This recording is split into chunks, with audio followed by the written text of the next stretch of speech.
We are live from West Family Stadium here on the campus of beautiful West Liberty University. Today, it's homecoming day, and Concord Mountain Lions come to the Hilltop to take on your West Liberty Hilltoppers. This game is brought to you by Belmont Savings Bank, Undos. A special thank you to Dr. and Mrs. Clyde Campbell, Generations, and Main Street Bank. Again, thank you for joining us on Topper Station. I am Todd Allum. Joining me is sophomore broadcast student Isaac Basinger. Isaac, again, it's homecoming weekend here on the Hilltop, but Concord comes in as a desperate team. Yeah, they're coming into this game looking for the first win this season. Desperate is having to come here up on a tough environment today for homecoming, and it's just going to be a tough game because the Hilltoppers are a very good team. It was a tough environment last weekend for the Hilltoppers down at West Virginia State during their homecoming. Hopefully it's the same here. We had a lot of fans already here, so it's a tough one for Concord coming in again. But last season, they really got the best of the Toppers. That first half ran a lot of trick plays, got the Toppers down early. West Liberty tried to come back in Athens last season. Almost didn't, couldn't quite do it. Looking for a better turnout this year. Let's take a look at the Mountain East Conference standings to see where every team in the Mountain East stacks up. And as you see, Notre Dame is still the number 5 team in the country in a tie at the number 5 spot. 5-0 in Mountain East Conference and overall play. Then West Virginia State at 4-1, 4-0, along with Frostburg State and Charleston both at 4-1 as well. 2 3-2 teams, Urbana and Glenville State. West Liberty, the lone 2-3 team. Then West Virginia Wesleyan Fairmont at 1-4. Fairmont a surprise there. Concord and Wheeling both winless on this season. Both teams 0-5, Concord 0-4 in conference play. We take a look at the matchup for today's ball game. We told you about the records already. Concord struggling to find points during the season, only 16 points per game. West Liberty averaging 30 points, but they give up a little bit more than that to the Hilltoppers. Concord, though, give up 36.6 points per game. Total offense, West Liberty has the edge in that by about 50-some yards per game. The Toppers also doing pretty well in that in terms of total defense. Give up a little bit less than that, and a big difference in the turnover margin on the season. -5 on the year for Concord, a +1 for the Toppers. And turnovers are a key in any game. If you win the turnover battle, you're more than likely going to win the football game. We'll take a look at some of the players to watch for Concord. Kyle Aiken at quarterback. He's 69 of 121, 7 interceptions on the year, 3 touchdowns. He's a gunslinger out there. He's thrown for 867 yards, a little bit over 200 yards in the air per game. Now, Brandon Plyler, a senior receiver for this Concord Mountain Lion team. I feel like he's been around for about a decade now. 31 catches on the season, just 1 touchdown, but he's averaging over 13 yards per reception. And he's the security blanket for this Concord offense, and I expect to see him on 3rd down be getting a lot of looks. And the Toppers players to watch, obviously, it is going to be Zach Phillips at quarterback. He's got 10 touchdowns in the season, just 3 interceptions, 82 completions on less than 150 attempts, 1,195 yards on the season, and averages almost 240 yards per game. And Isaiah Robinson at receiver, 19 receptions, 361 yards, 19 per catch, 3 touchdowns, almost 100 yards per game at 72 yards. But this guy is just mosses people. You see him running across the field, making great catches, does a little bit of everything at that receiver spot. He really does. He does a great job climbing the ladder, winning those 50-50 balls, and that's why he is one of the players to watch for. And we will have Cub Varner with a sideline hit after the kickoff as we get set here. Actually, we might have some time now. I'm sorry. Cub, go ahead and take it away now. Before the game, talking to Coach Wiley, he told me that this atmosphere here on homecoming day is just way better than he usually has, but he tells his players to treat it like any other game during the regular season. We talked about Concord and them being winless this year. He said they should have won 3 out of the 5 games, and to keep this where they are now, they got to keep shutting down the big playmakers that Concord has. Talking about last year's game with Concord when we lost.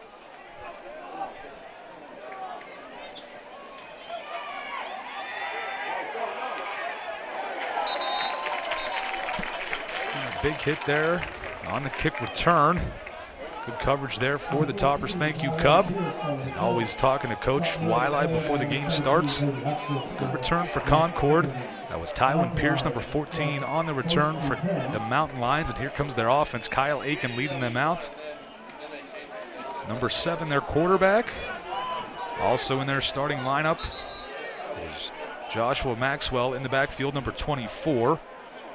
They also have starting their backup running back, Derek Kincaid, a freshman, 6'3" freshman tailback, but we're going with 2 backs in the backfield for this first play. And it's good to see the Toppers have their starting front 4 out there, front 6 if you want to include the linebackers as well. The Toppers, for the most part, healthy in this one. A tip forward to Tywin Pierce. That's going to be considered a forward pass. You saw the Steelers doing that a lot with their Wildcat stuff the past few weeks. The Steelers did that, and then back in when Tavon Austin was at WVU, a little bit of Tavon touch pass that first play. Just get to the outside, just try to get the ball in your playmaker's hands. Yeah, we got to let you know, folks, Isaac is a Chargers fan, so we're going to have some battles in the booth here. We're going to talk Steelers-Chargers maybe a little bit in this one. Concord comes out in a similar formation, still 2-back set. Hand off to Maxwell. He's going to be hit and brought down by Kenyon Felder after a gain of about 2.5. That'll bring up a 3rd down and manageable. Felder, it seems like every single week on that defensive line for the Hilltoppers, just continues to make plays, especially in the run game, and then you see it sometimes in the passing game too. He's just a threat on that defensive line. It'll be 3rd and 4 from the 32-yard line for the Mountain Lions. This is a big moment for them. They're scored the least amount of points on the year so far in the Mountain East Conference, just 78 points so far through 5 games. The Toppers, in contrast, 153 through 5 games. Toppers showing blitz. Pierce goes in motion. Bobbled the snap. Broken play. Cody Ryan there along with Henrietti, and a loss. The Topper defense holding up strong. As you can see, Aiken on when he takes a snap, his eyes were not on the football. The snap was not wasn't a perfect snap, but his eyes were on the defense, and kind of just got to the point of where the play was broken and everything. The timing was all off, and then you bobble the snap, you're not going to put yourself in a good spot. Well, that'll bring out the punter, Francisco Flores, the 5'10" freshman. He will kick it to the senior returner for the Toppers, Aaron Farmer, number 13.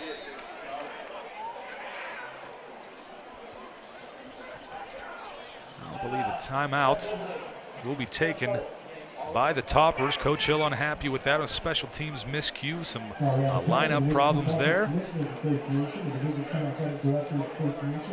We'll go through some of the starting lineups here for the Toppers. Again, we'll go through the offense and defense first for West Liberty. It'll be Zach Phillips, number 6, the starting quarterback for the Toppers, and number 19, Quincy Wimbish at tailback, along with H-back Ridge Durbin, a 6'2", 240-pound junior. And Christian Rita, number 1 at wide receiver, along with number 84, Isaiah Robinson, and number 11 at the tight end spot, Thomas Cole.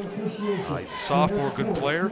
Now, offensive line, left tackle Francisco Pedroza is a sophomore. Then senior Chance Rucker, number 61, number 74, Wyatt Gardner, a junior center, number 69, Quentin Williams.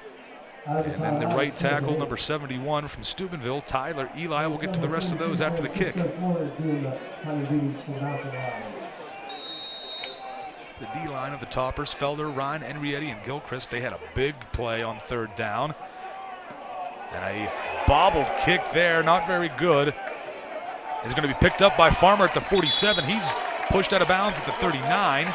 They'll mark him at the 41. Some good starting field position for West Liberty. Exactly what the doctor ordered. You don't have to go the full length of the field your first drive. Get the confidence flowing. Here, this great crowd here at West Family Stadium. I like the idea of picking up the football there by Farmer. Now the officials will call for a media timeout. We will take the break and come right back for the Toppers' first offensive possession of the game on Topper Station.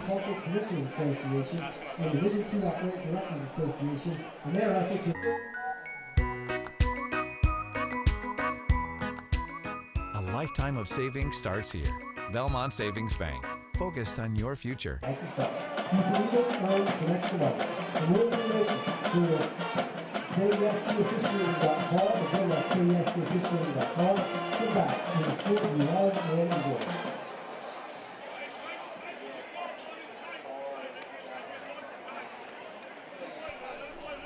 Welcome back. Still a timeout here, but we'll get through that defense for Concord as they'll be coming out onto the field. At defensive end, Ryan Guttrell. Number 11, number 68, their defensive tackle, TJ Turner. Number 2, nose tackle, DeAnthony Muse. Number 91, defensive end, Nathan Lease. And their linebackers, 3 of them, they run the 4-3. Tylen Fowler, a sophomore. Number 58, Dwayne Porterfield. Remember that name, folks. You're going to hear that a lot. And then linebacker also Jalen Hairston, number 4. The cornerbacks, number 3, Jaquil Serene. Number 23, Jonathan Roebuck. Number 6, Keyshawn Hall at the safety spot. And the other safety, number 21, Imani Moore. The Topper offense out there now. It'll be Zach Phillips in the pistol formation. Wimbish behind him, and Durbin to his right, now to his left.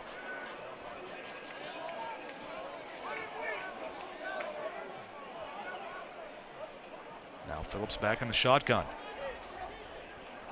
5-man rush for Concord, throws Isaiah Robinson in and out of his hands. Boy, that is a rarity to see for Robinson. Yeah, as you said, it is a rarity. Isaiah Robinson has the sure hands on this in this wide receiving core for West Liberty. It's one of those things. It's starting to get a little colder, starts to get a little harder to make catches. The Toppers trying to hurry up and get back to the line of scrimmage and run another play. Quick tempo. 2nd down and 10 from the 41.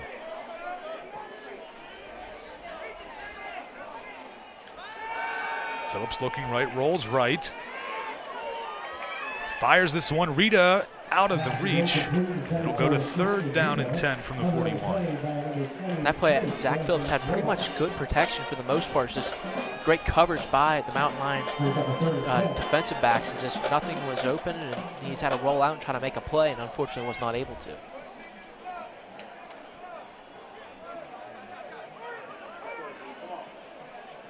The Toppers will stick with a similar formation, but Ridge Durbin goes onto the line of scrimmage at a tight end spot. Need a big play here for the Toppers after some good field position.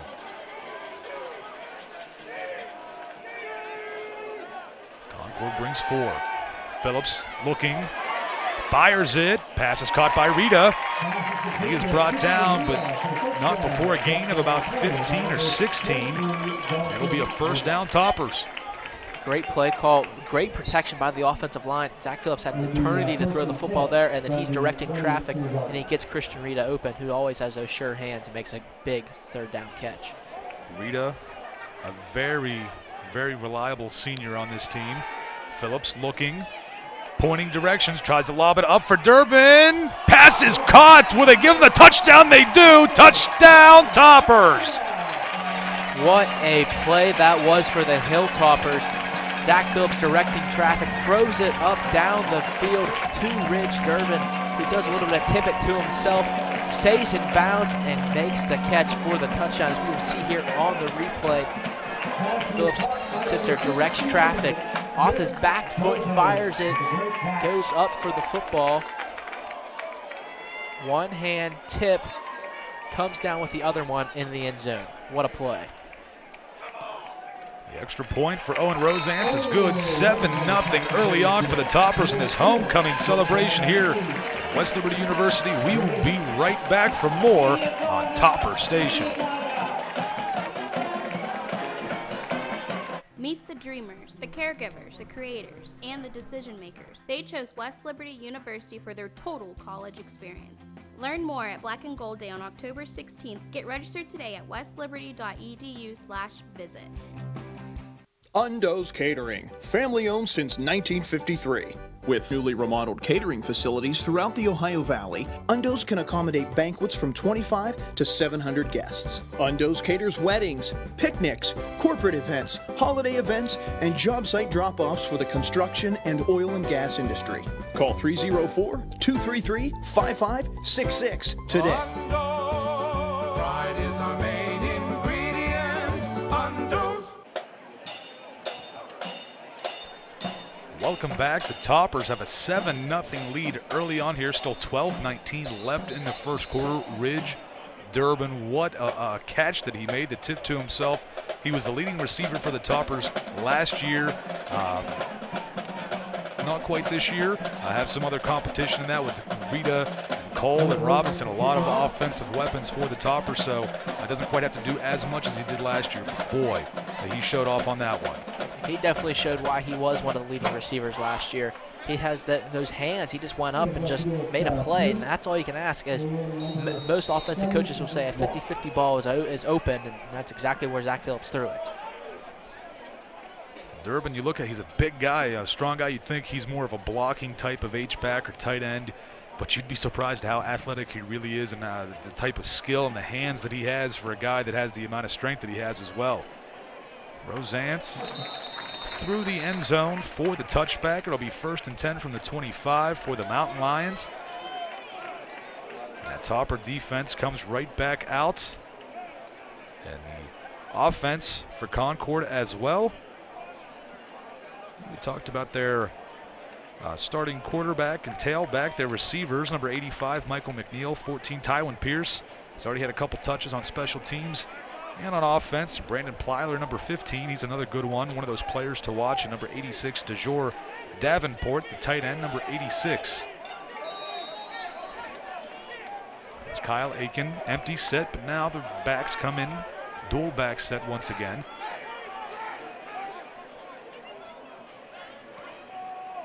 Play action.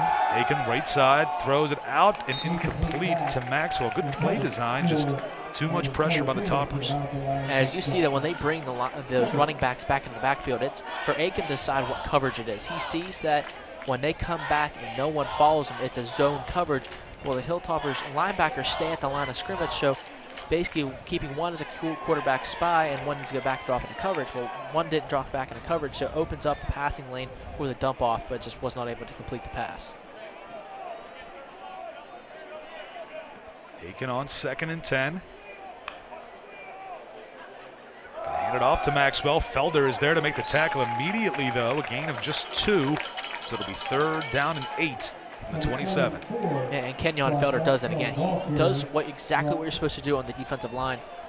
He just reads the run, stays his man, doesn't get too much depth in the backfield, stays at the line of scrimmage and cuts down and makes the play along the line of scrimmage. We see the Toppers bring out a couple of the big men on the interior of that defensive line.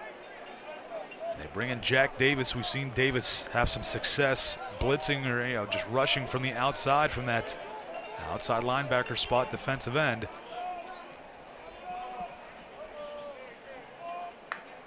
Aiken gets the snap and shotgun. Launches this one down the side. Williams gets the interception, his 3rd in 2 weeks. What a play it was by Williams. He does a perfect job. He's in perfect coverage to begin with. He's right with his man, and he turns around and sees the football and goes up and makes the play. That was just an absolute fantastic play there by Williams. DeAndre Williams, the freshman, gets his 3rd interception in 2 games. Had 2 last week at West Virginia State and gets another one here today early.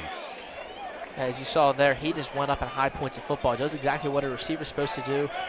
And he just goes and pulls it down. That's a big turnover. The Toppers are in business. That Topper offense right back onto the field.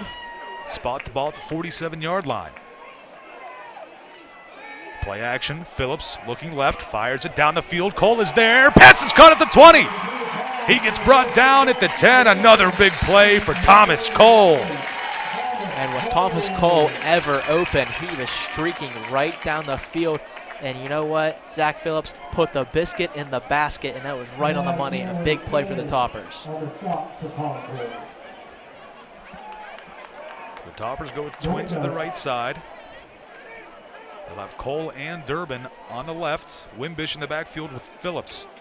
A little pitch to Phillips. Pulling guard is Rucker. Gets a good block on the outside. Also pulling was the center for the Toppers. That is Wyatt Gardner. Saw that a lot with centers past for West Liberty, continuing that tradition. Yeah, and it's very tough for a center to be able to pull down the field and just make a big block going to the outside. But great job by the Concord defense of just flowing to the play and using the sideline as an extra defender.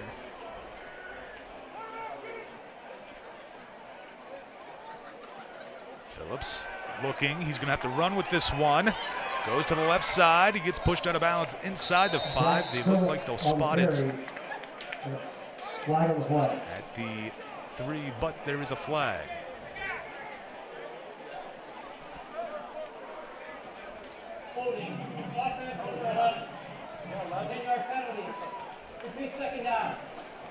They call the hold on Thomas Cole, and I don't think there's going to be too much of a disagreement on the West Liberty side with that one. It almost, that hold him backs him up, giving him a little bit more space to throw the ball. That's where they've had their success, is when having to throw the ball in space. It is now 2nd and goal from the 17. 10:32 or 10:30 left in the first quarter. Toppers looking to make it a 2-score game. Phillips feels the pressure, gonna have to roll to his left. He throws it, and it'll be incomplete. Good job there by the defense of Concord. Hairston making a play. As I'm looking at that play again, you see the linemen all flow out. I believe that was a screen pass. It was just good job by Concord's defense flowing and knowing what the play was. And Zach Phillips just did not have it there when there's a screen pass and it blows up. You just got to get rid of the football. There's no other way to go around it. Phillips has trips to the top of the screen. It goes Rita, Nate Phillips, and Thomas Cole. The bottom of the screen, Isaiah Robinson all by himself. He's matched up with Zion Barnett. Phillips looking, fires it. Cole, incomplete, but a flag is thrown. It'll be pass interference on Amani Moore of Concord. And Thomas Cole, you can tell he wants that one back as he comes up and slaps his hands. But that's one of those cases, if you're Concord, it's either you commit the foul or it's a touchdown. So I think you'd rather, as you'll see here on the replay, as Phillips takes a snap, does a good job surveying the field, fires to Thomas Cole in the end zone, but the man's all over top of him.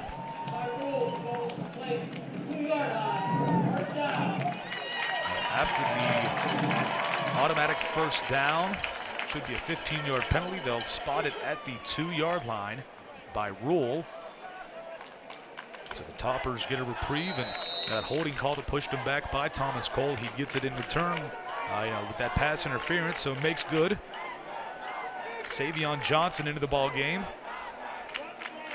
Wimbish gets the carry. Johnson blocks. Can he cross the goal line? Does. Touchdown, Toppers.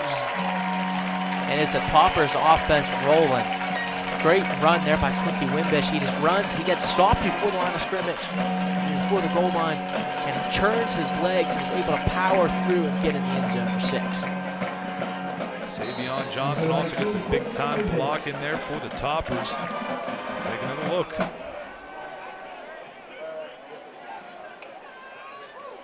Savion getting that block. Wimbish sees it. Just like you're taught in grade school for a running back, you go cut right off the blocker. He does just that. Owen Rosans gets his second extra point, 14-0 with 10 minutes left in the first here at West Family Stadium. We'll be right back on Topper Station.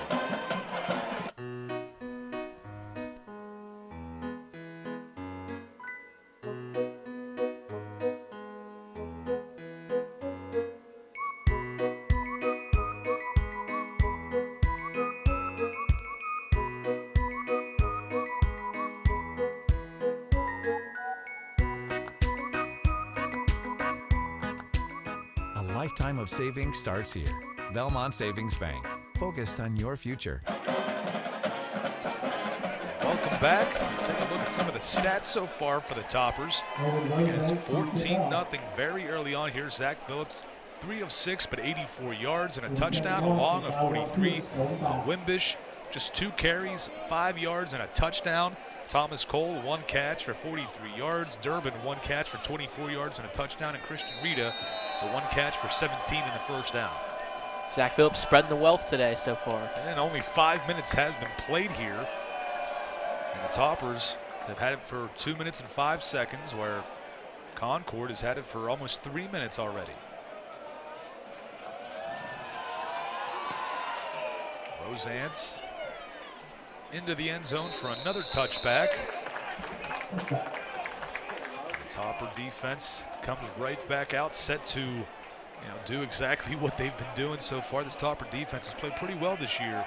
I had some moments here and there, but they step up, and there's a lot of experience and a lot of heart on that defense. And heart comes from stopping the run. And if you can stop the run, make Concord one-dimensional, make them throw the ball, that just opens up the defensive backs, knowing they're going to be able to jump routes, knowing that it's more than likely going to be a pass. Well, Aiken is in that empty backfield, but we've seen this before where the two backs come back in for a two-back set. Aiken will stay in the empty set, rolls to his right, feels the pressure from Gilchrist, launches it. Ball is batted out of the air by Larry Fontalise. Intended receiver was Caleb Bass, the 6'5" freshman. And as you said, that was a great play there by Fontalise. They see the coverage as a roll-out pass to the right, and that's normally a completed pass for a quarterback. It's normally an easy pass for an immediate game, and he ends up trying to go down the field, and Larry Fontalise is right there to make the play. Kyle Aiken, already 8 interceptions on the season. That one today made it 8. The Topper defense has shown if they want to throw the ball, they're up for the challenge. Maxwell takes the handoff on the counter. Logan Deary right there for the tackle at the line of scrimmage. Deary, the safety, was the guest on a Hilltopper Football Weekly this past week.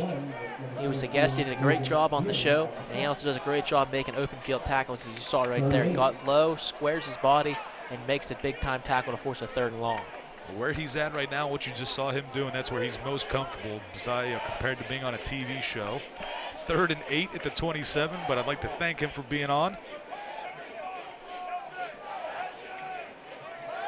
Aiken looking, steps up in the pocket. He's going to get hit and brought down. Kenyon Felder was there along with Brandon Morrison, and a few other Toppers come in. Felder looks like he injured his right arm. Hopefully he'll be okay, but that brings up a 4th down. So the Toppers defense is just flexing their muscles right now. Kenyon Felder and Brandon Morrison. Felder goes for the strip sack. Morrison makes sure he brings the man to the ground, and that's exactly what you want to do, try to rip the football out and take advantage of turnovers, but Hilltoppers defense holds yet again. We really do hope Kenyon Felder is okay. He's been playing very, very well this season.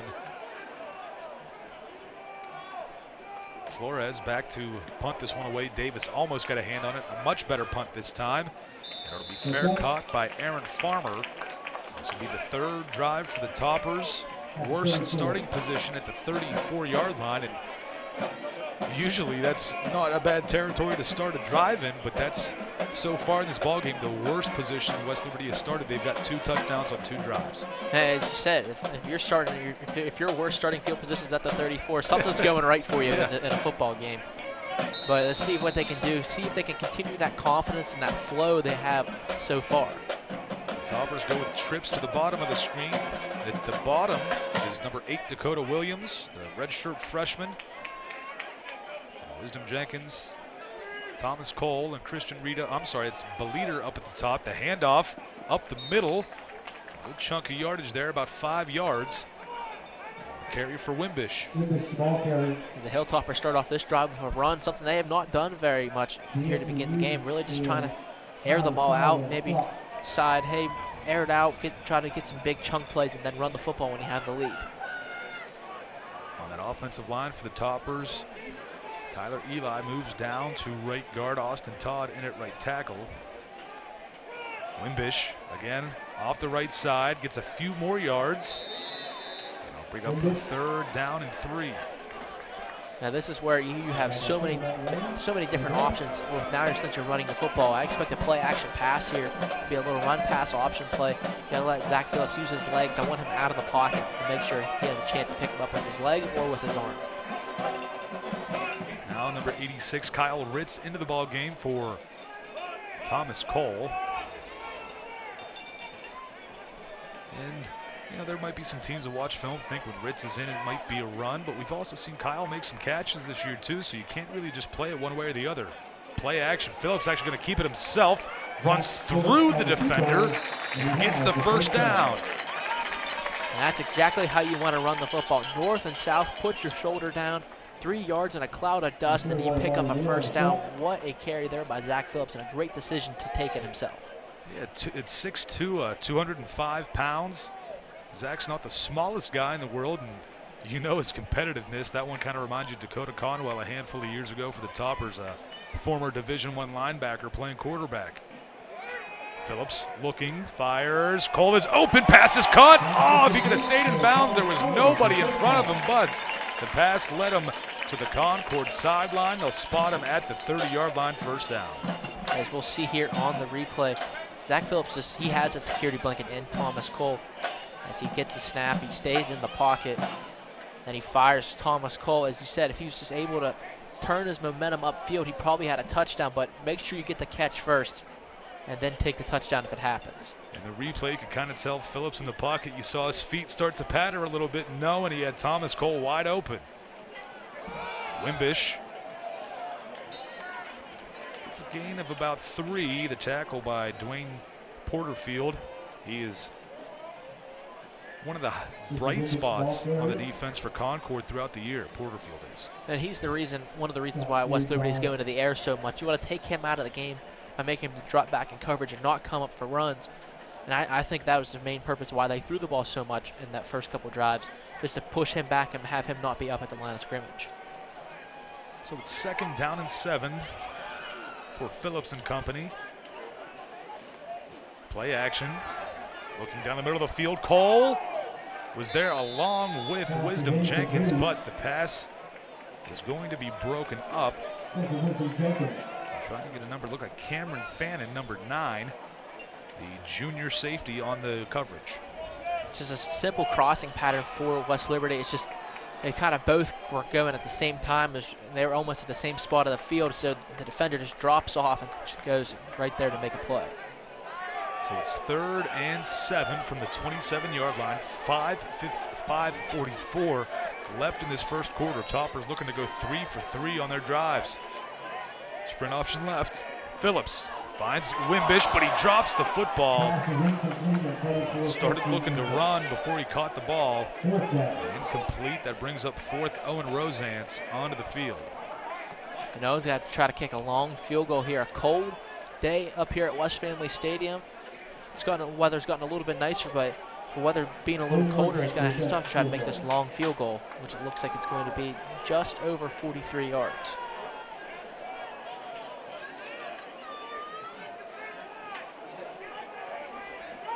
Rosance gets the kick blocked.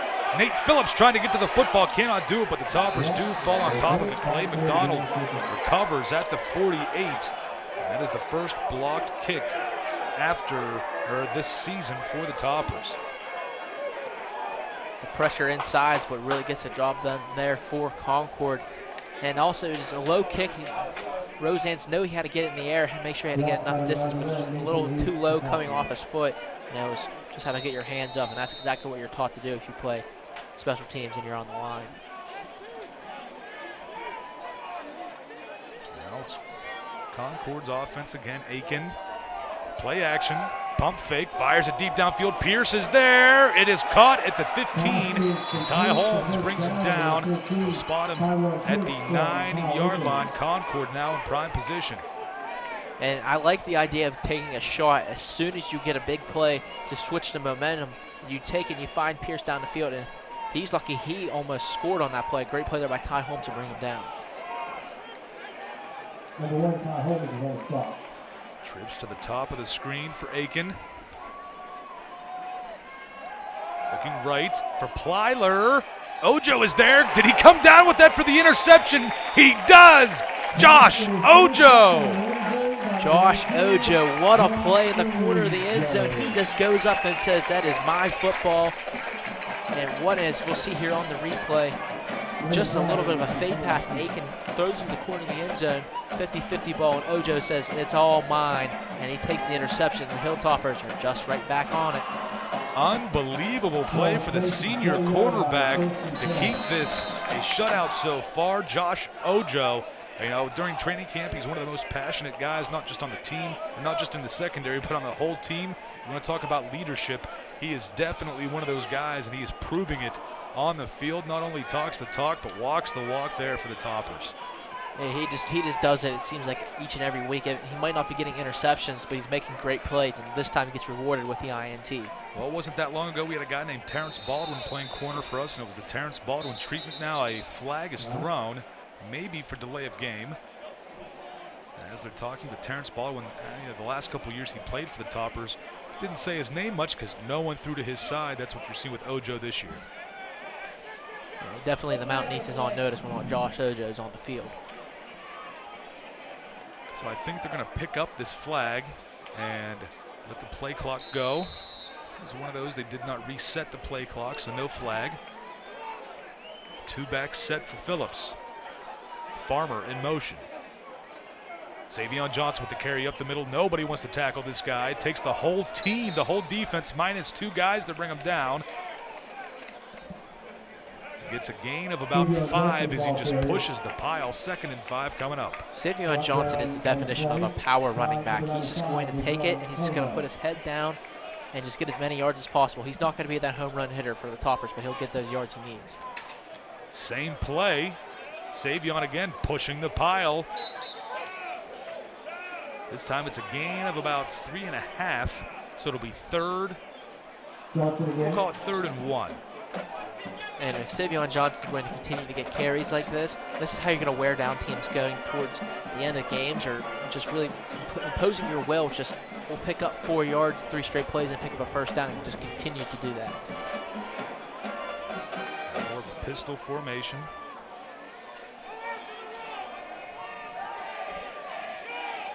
Farmer right up the middle after the block from Savion Johnson. He's got enough for the first down. The Toppers move the chains.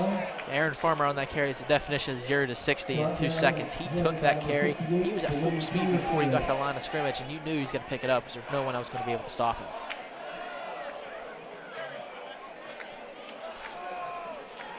Down to 3:40 left in the first. 1st and 10 from the 32. Phillips going to keep it slips before he gets to the line of scrimmage. Had some help there as defensive end for Concord. Guttrell was right there, the 6'2" senior defensive end. Yeah, that's one of those cuts, but he also saw that nothing was open, so it's kind of a cut, slide, just protect myself, and let's play 2nd down. And it's good to see that from Zach this year. Last year he took some hits. He's a physical player. I know he's a quarterback, but he's a physical football player. At times you kind of want to describe him as a football player that just happens to be playing quarterback.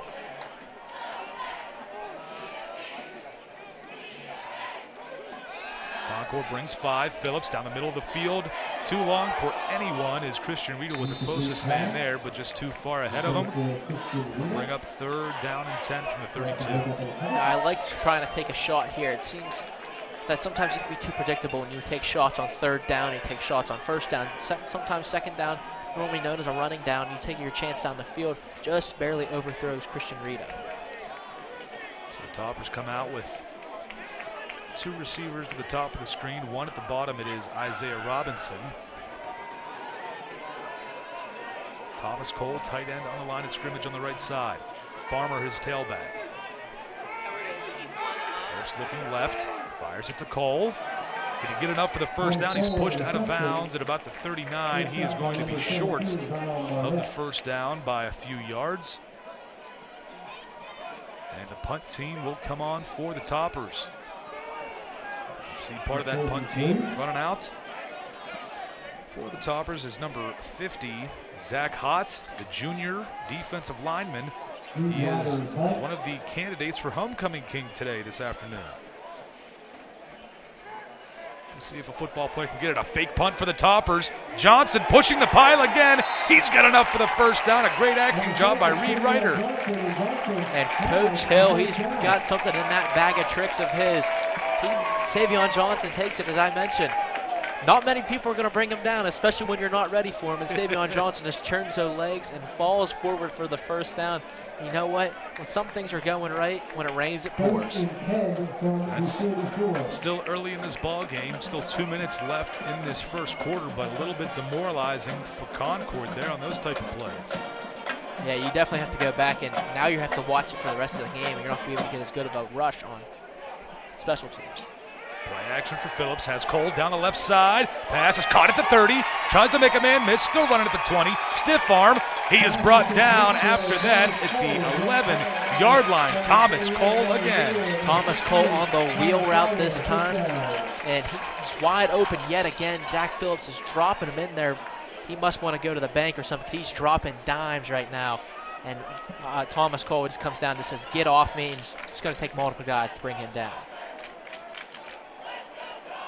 Chains get set up 1st and 10 from the 12-yard line. Phillips changing up the play.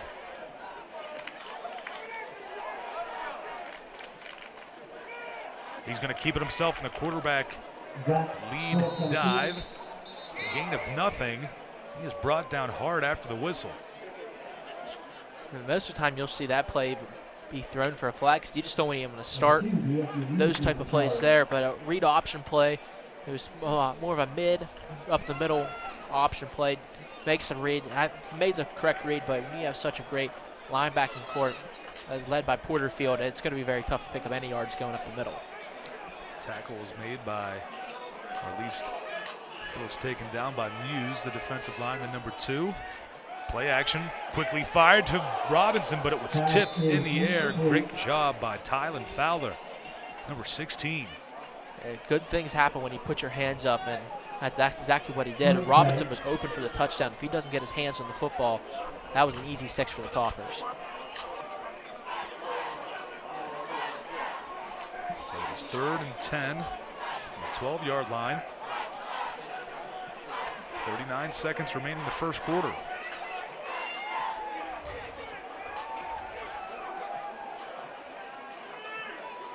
Play action again. Phillips to the end zone. Robinson caught. Touchdown, Toppers. If at first you don't succeed, try again. That might have been the same exact play they had before, and Robinson just beats his man off the line of scrimmage and makes a huge catch in the back of the end zone. Make sure he gets a foot down, as we'll see here on the replay. Phillips will take the snap. Play action pass. Just a deep slant going towards the goal post. And Robinson high points the football, brings it down for the score. Roseanne's extra point is good. 21-0. 34 seconds still left in the first quarter. The Toppers laying it on Concord. We'll be right back for more on Topper Station.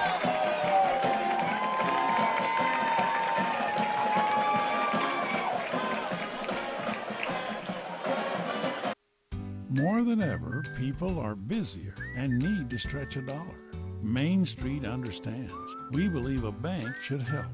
Maybe that's why we keep growing. With extended hours, easy parking, higher interest savings accounts, and the lowest fees in the area. Locally owned with local decision makers. Built by the people, for the people. We don't want to be the biggest bank. We just want to be the best. Main Street Bank. Welcome back. The Toppers on to kick off. Owen Rosance.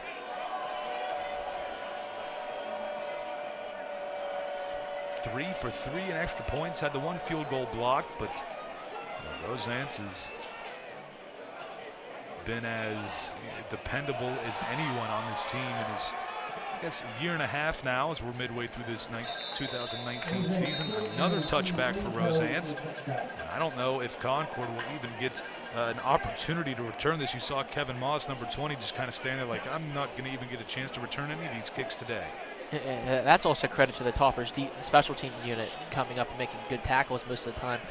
And really, it's probably their strategy. You know what? You can try to return it, be backed up, or might get a couple more yards. But if you let it go in the back of the end zone, you're almost, actually, it's every single time they're at the 25-yard line. So sometimes that's just a strategy play, too. Handoff. Maxwell, he is hit right in the thigh and dropped immediately by Deary, I believe. As you have big running backs like that, you hit them low, they're going to have to hit the ground. They're going to hit the ground hard. Also, Logan Deary does a great job playing that free safety position to come up and make tackles.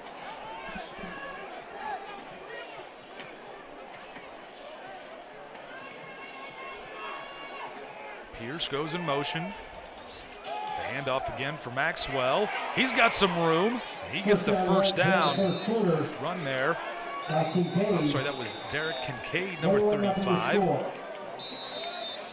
He gets the first down for Concord, and that'll be the end of the first quarter. We will take a break. Toppers lead at 21-0. We'll be right back on Topper Station.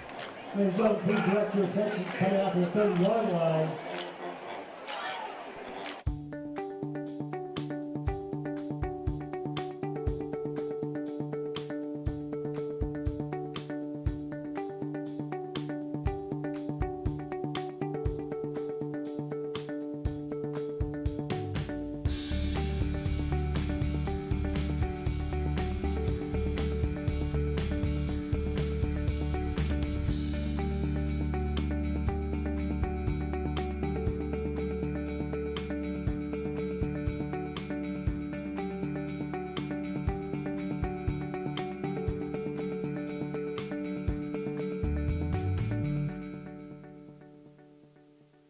Your Concord Silver champions, a round of applause. Welcome back. And you see being honored right now at the 30-yard line, nearest to the Toppers sideline. The 1999 and 2019 softball teams being honored. The team last year, the 2019 team, hosted Atlantic 1 Regionals. Here, you and I had the call for those softball games, and it was, very impressive to see just how far this team has really come for the softball team at West Liberty, and Coach Herb Minch, one of the greatest people here on campus at West Liberty. And they were good last year, and they're going to be a force to be reckoned with this year, too, not losing many pieces.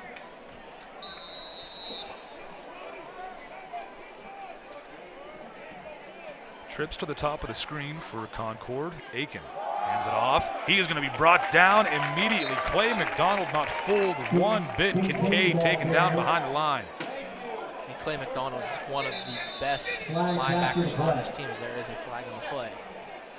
David Gilchrist going to be called for a personal foul after the play.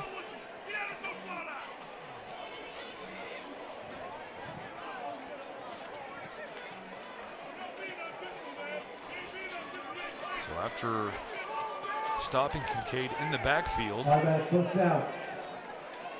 Get a 15-yard penalty called.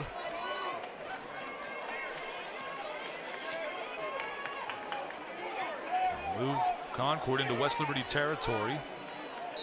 Spotted at the 46-yard line. 1st and 10.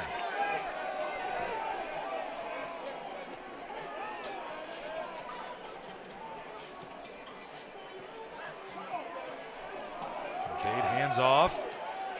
I'm sorry, gets the handoff, but I believe the Toppers lined up offside. Yeah, it looked like they just jumped in the neutral zone right at the snap.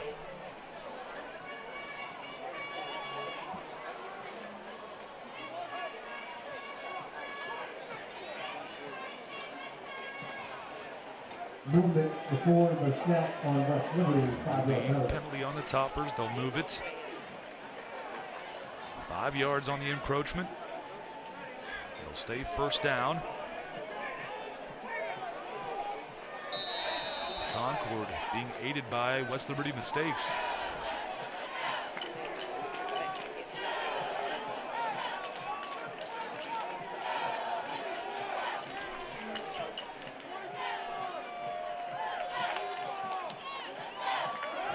Now another flag is thrown, but a 1st down is gained, and it looks like this one will go against Concord.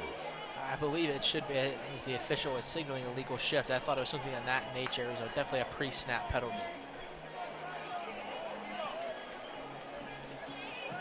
Number 6, Larry Shockley, said strike.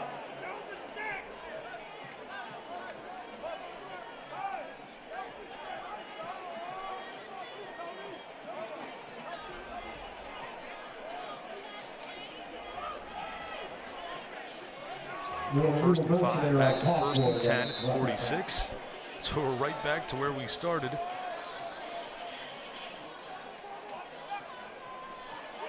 Pierce goes in motion.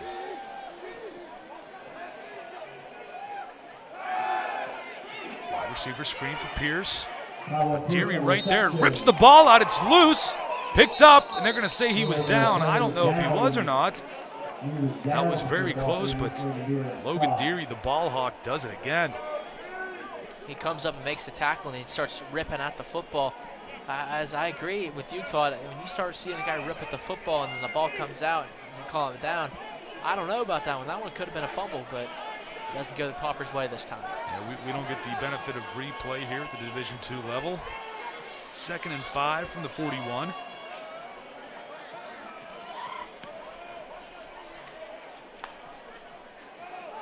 Aiken's going to run this himself. He gets met right before the line of scrimmage. Logan Deary, Kenyon Felder was the first. I'm sorry, it was Cody Ryan. Kenyon Felder got it the first hand on him. And Cody Ryan is definitely one of the better players on this defensive line. Listed here as a nose tackle, but does a little bit of everything for this Toppers defensive line and ends up making a great play there.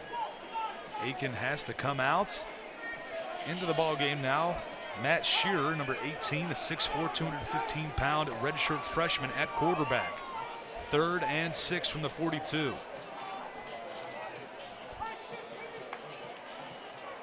Play action to Maxwell. Gilchrist trying to get in. He gets hit. Ball is deep. Pass is caught by Pierce. No, it's incomplete as that bounces off the ground. Should have been caught by Pierce, and what a crazy play that would have been. Welcome into the game, Matt Shear. Just first time you're on the field, play action pass, throws it down the field. He makes the most of his opportunities here and throws an absolute bomb down the field. Just was not being able to be held on. It's he wish he would have taken a better good job there with his opportunity. Yeah, poor Shearer comes in for one play, gets sandwiched by a few different Toppers on his one pass. Again, it should have been caught by Pierce. Maybe a touchdown if he did. But poor Shearer has to walk out limp off the field after one play. Flores on to punt. Now a timeout called by Concord. With 12:30 to go. First of the half. Concord, I'm sorry. So again, 21-0.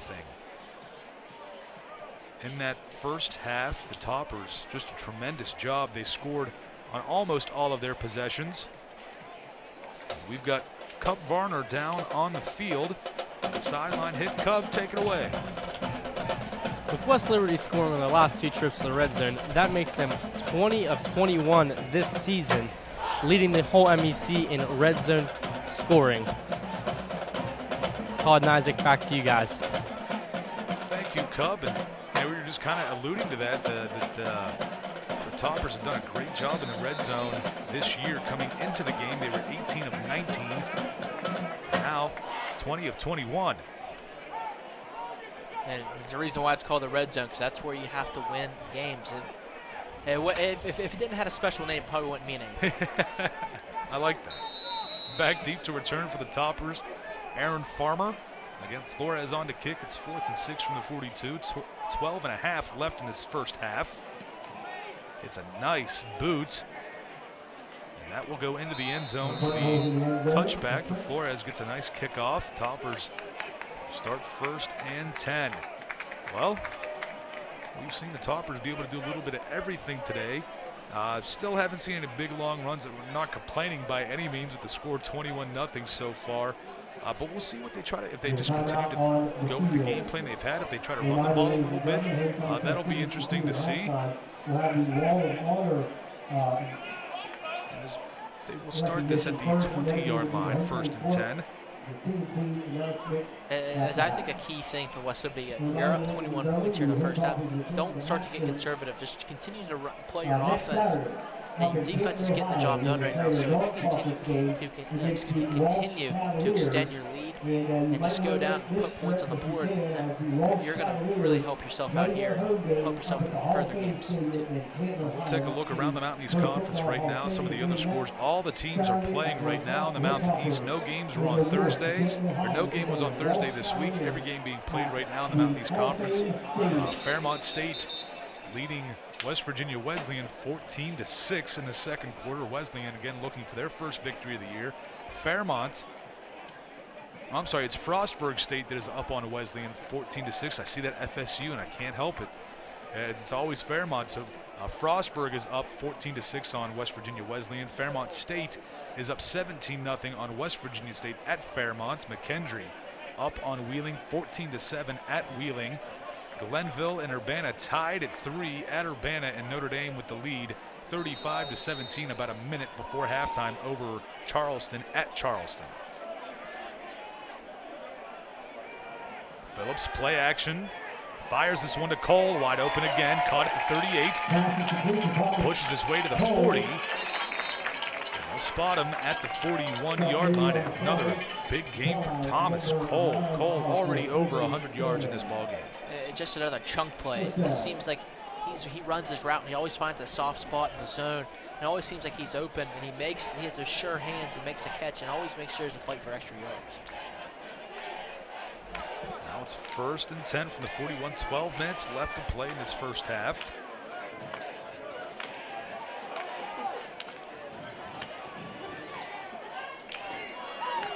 DJ Frisbee into the backfield.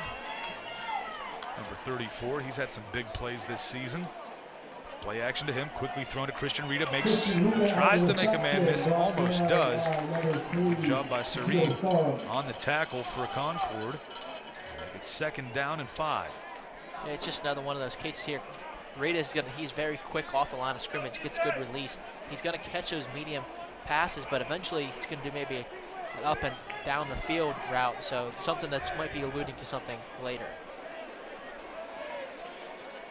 Same formation, play action again to the left side this time. Robinson with the catch, still on his feet. They finally bring him down. Blaine Porterfield makes the tackle again, a name will probably say quite a bit in this ballgame for the Concord defense. Isaiah Robinson, yet again, same thing with Christian Reed. He just beats his man off the line of scrimmage, and he has those sure hands. He had that drop earlier in the game, but we know that's something that's not usually what we're used to seeing.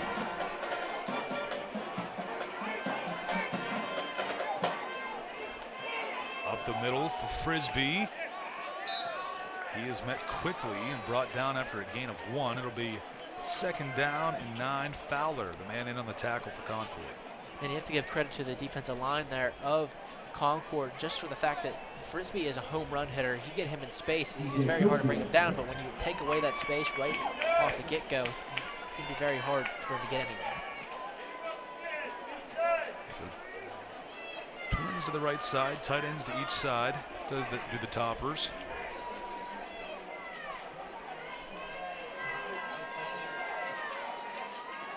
Concord rushes for Phillips to the flats to Robinson. Trying to make a few men miss. Does! What a move to the 30. Gets a block from Rita. Off to the races to the 10. Tries to cut inside, but pushed out of bounds. Isaiah Robinson again. That is just the thing. It says he might need some tape for his ankles on that one, because they were absolutely broken as he just jukes around him and he gets upfield for a big game. And that's why Isaiah Robinson's that's why he was one of the key players today, just for plays just exactly like that. So many times we've seen him do the Moss catches big time, just over top of guys. Past few weeks, we've seen him look like that yards after catch guy. So he can do a little bit of everything. Pistol formation, the big bunch. Frisbee trying to find a gap. He is going to be stopped pretty much at the line of scrimmage.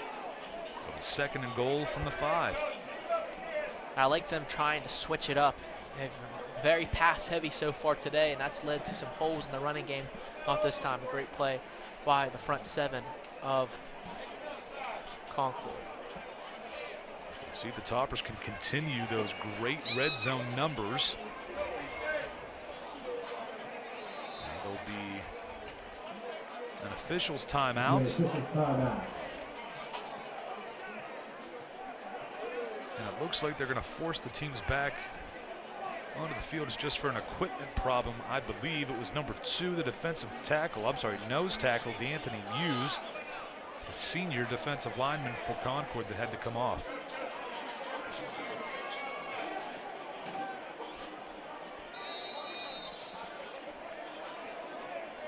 So 2nd and goal from the 4, 9-10 left in his first half. Phillips keeps it. rolls to the right. A flag is thrown. He's into the end zone, but this flag couldn't make this play come back. It sure looks like it will be.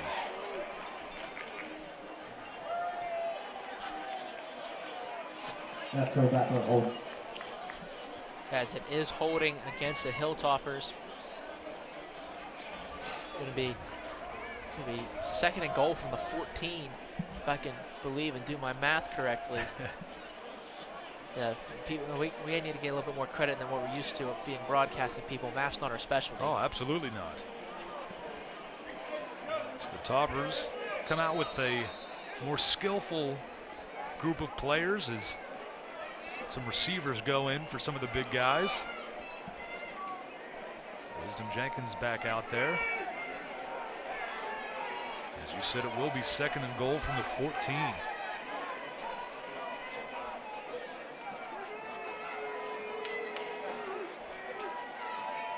Phillips, little option pitch. Frisbee to the 10, cuts the corner. Does he get to the end zone? No, they say he stepped out of bounds at the 3-yard line. Frisbee wanted that one. And Frisbee is just one of those players, as I said, you get him in space, he's going to make something happen, and got him in space, a quick option play. Very quick pitch off the line of scrimmage was Phillips to Frisbee, and Frisbee just almost gets in the end zone. And it's ominous right now. We just saw a hawk circling the field. The Toppers get a touchdown here in the 2nd to make it 28-0 this early in the ball game. That could be it for Concord. Might be a very fitting, ominous sign with the hawk flying overhead. Phillips to the corner. Cole is there. Pass is caught. Touch. Oh, they're going to say incomplete. Unbelievable. They're going to say he bobbled it. I'm confused to how he was Wow. bobbling that. That was in his hands the whole time. I just find that hard to believe. This is called incomplete passes. That was actually from the officials up at the line of scrimmage, not the back judge. So he must have saw something very gleaming not to call that a touchdown.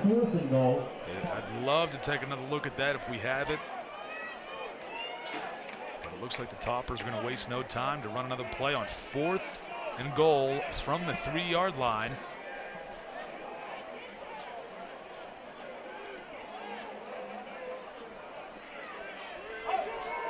Phillips looking. Just miscommunication there for the Toppers. A turnover on downs. And very unfortunate. Sure looked like Cole had that for the touchdown. But the Topper defense is back out there. Concord starting from their own 3-yard line. We'll take another look at that incomplete call.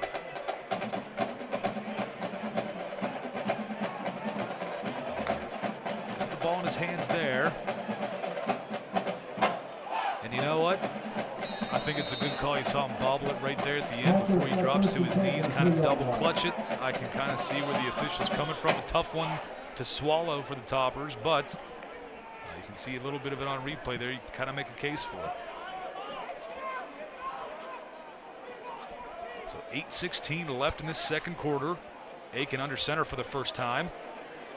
And pushed backwards. It'll be a loss of yardage to the 1-yard line. Not quite a safety. 1-yard line. Topper defensive line not laying off one bit. As that football was actually spotted inside of the 1-yard line, so very close. And just for the sake, if they do get close to having a safety here, if the ball is in the end zone, the ball must completely go across the goal line, not just the nose of the football like it would be for a touchdown. So it completely has to come out of the end zone. Aiken will go under center again.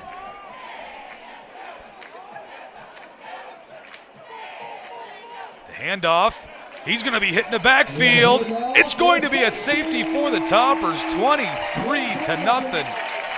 Crying won't help you, praying won't do you no good. The Toppers have broken the levee.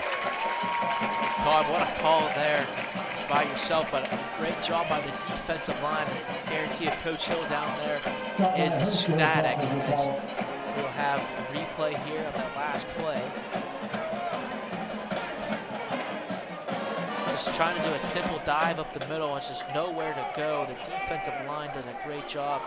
As you can see, the number 53, Francesco Borsellino, with a great play on the tackle, and I guarantee you Coach Hill is happy because, as he says so very often, you have to win up front, and that's exactly what they did on that play. Borsellino, another one of those guys, a fiery personality out there on the field. Topper defense saw what the Topper offense was doing, putting points up almost at will. They wanted to get on in that action too. The Topper defense gets a couple points here to make it 23-0. Concord will have the free kick coming up. And there's still 7 minutes, 21 seconds left in this first half on homecoming day. Toppers should not be celebrating yet. Still a lot of football enough to play, but if you go down and score a touchdown here, put any points on the board, it's going to help going forward and going towards the second half. For the last time these two teams played last year down in Athens, West Virginia, a tough pill to swallow for the Toppers as it was just Concord big time early on. A lot of trick plays. The Toppers did come back in that second half last year, took the lead, but then again, Concord came back and took it right back and eventually won the ball game. But now, right now, it's all West Liberty, and it'll be Flores on for the free kick.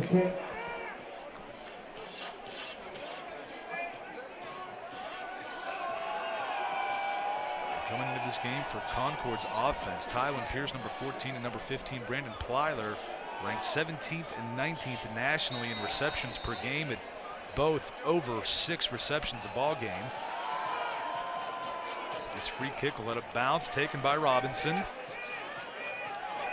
Find some room on the right side to the 40, to the 50. He's still running, pushed out of bounds at about the 30-yard line. The Toppers in prime position once again.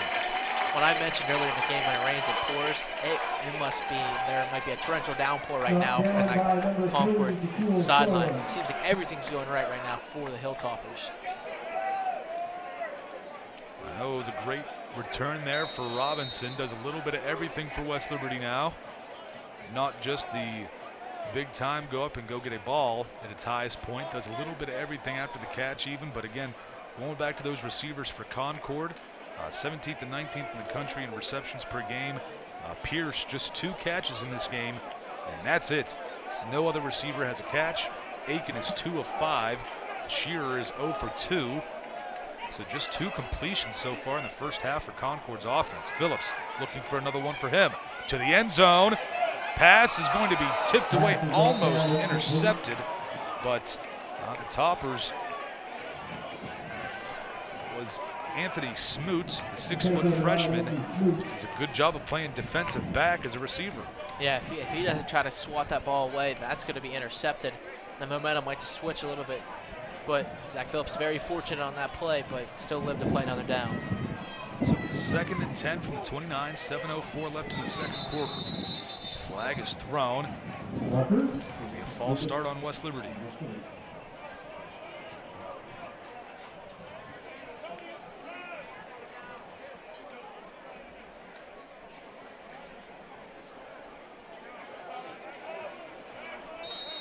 So they'll push it back. It'll be 2nd and 15.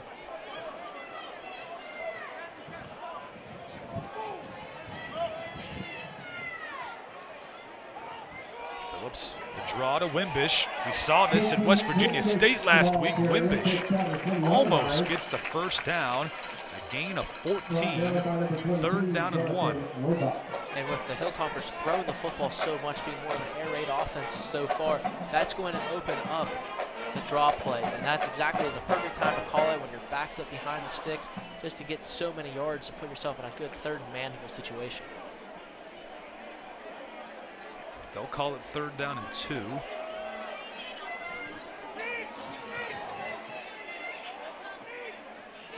Phillips keeps it, fires it to Durbin. He is hit almost immediately. Will he have enough for the first down?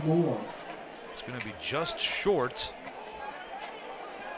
They may measure this, honestly. We'll take a look. No, they're going to give the Toppers the first down. That one was very close after they spotted it for a second time. So 1st and 10 from the 19. Last play call, run pass option, just flip it out towards Durbin, and he falls forward to pick up the first down. Very close, but he'll give the Toppers the benefit of the doubt. 6 minutes left to play in this opening half.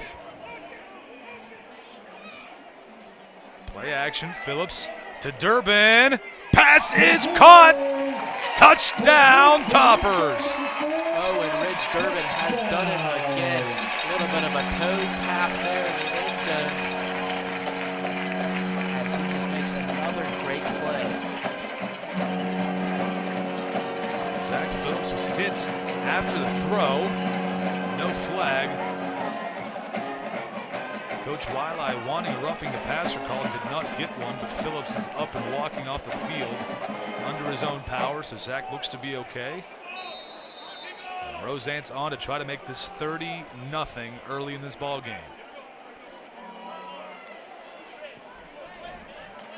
It is good, so 30-0, the Toppers lead. 5:47 left to play in the half. We will be right back for more on Topper Station.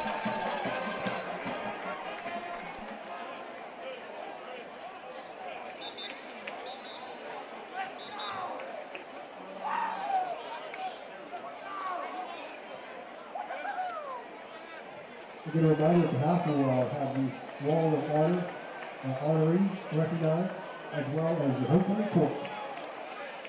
What if your bank offers CDs with consistently competitive and higher interest rates? That's what I want. What if, unlike other banks, they're normally open more hours? And they don't use high teaser rates on CDs only to lower them later. Isn't that the way all banks should be?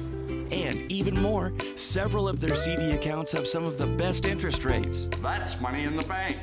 The right bank. Open your CD account at Main Street Bank. You deserve a bank this good. Welcome back. Toppers made this an even 30-0 ball game so far. 5:47 left to play in this first half. We take a look at some of the stats so far. Zach Phillips, 13 of 23, 266 yards and 3 touchdowns. It's not even the end of the first half yet. Quincy Wimbish, 28 yards and a touchdown, averaging 4.7 yards a carry. DJ Frisbee's got 13 yards on just 3 carries. He's averaging over 4 yards per carry. Thomas Cole, 5 receptions, 139 yards, averaging almost 28 yards per catch. Isaiah Robinson, 3 catches for 60 yards and a touchdown, 20 yards a catch. Ridge Durbin, 3 catches, 45 yards, 15 per catch, 2 touchdowns today. Last year's leading receiver, Durbin. He's looking pretty good, that's for sure. Now it's actually assessed a personal foul on Concord, so they're kicking off from the 50.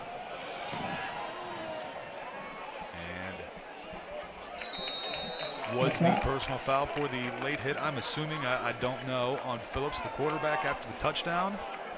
Not positive, but it'll be a touchback again. Roseanne's not allowing a return whatsoever on kickoffs today. He just has that big boot. As you saw there, he wasn't even trying to flex his muscles, and he kicked it from the 50 in the middle of the end zone with ease. I was trying to hope he was see if he could make one from there just to keep the Mountain East on watch. Topper defense back out there, Aiken out there as well. He's got Derek Kincaid in the backfield with him.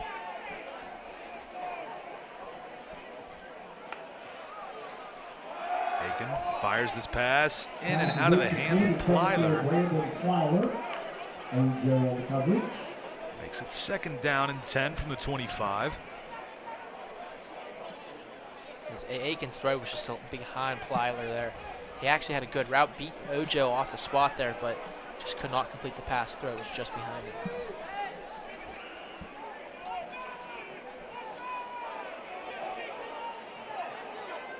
Aiken under center. This is a flea flicker.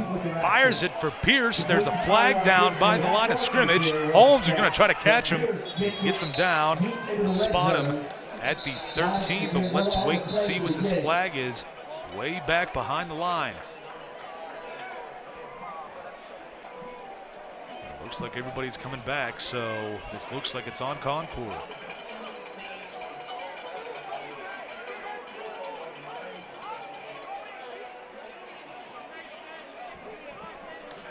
You hate to see the illegal formation called. You know you're going to dial up a big trick play, something that cost the Toppers last year. You have to make sure you line up in the right formation. He just had a huge play, You thought you were going to get the offense moving, and it's all for naught. And that's just a mental error for Concord. Yeah, you were wondering when we were going to start seeing some of the gadget stuff, especially with a score like this. That was the first one that I can recall seeing so far in this ballgame. We saw it a lot last year from Concord. It might just be one of those classic cases. We have to run the regular plays correct first before we can get to the trick plays. So it's 2nd and 15 from the 20. Pearson motion. The handoff. No, it's going to be Aiken keeping it, and he slides prior to getting back to the regular or original line of scrimmage. It'll be 2nd down and, I'm sorry, 3rd down and 11 after a gain of 4. Oh, they'll spot him shorter than that. They're going to say he started to slide quite a bit sooner than where I thought they were originally going to spot it. So 3rd and 13. Yeah, the Hilltoppers can get a stop here. They might have another chance to go down the field and score before half. It really does open the floodgates. Dual back set. Pierce in the backfield with him.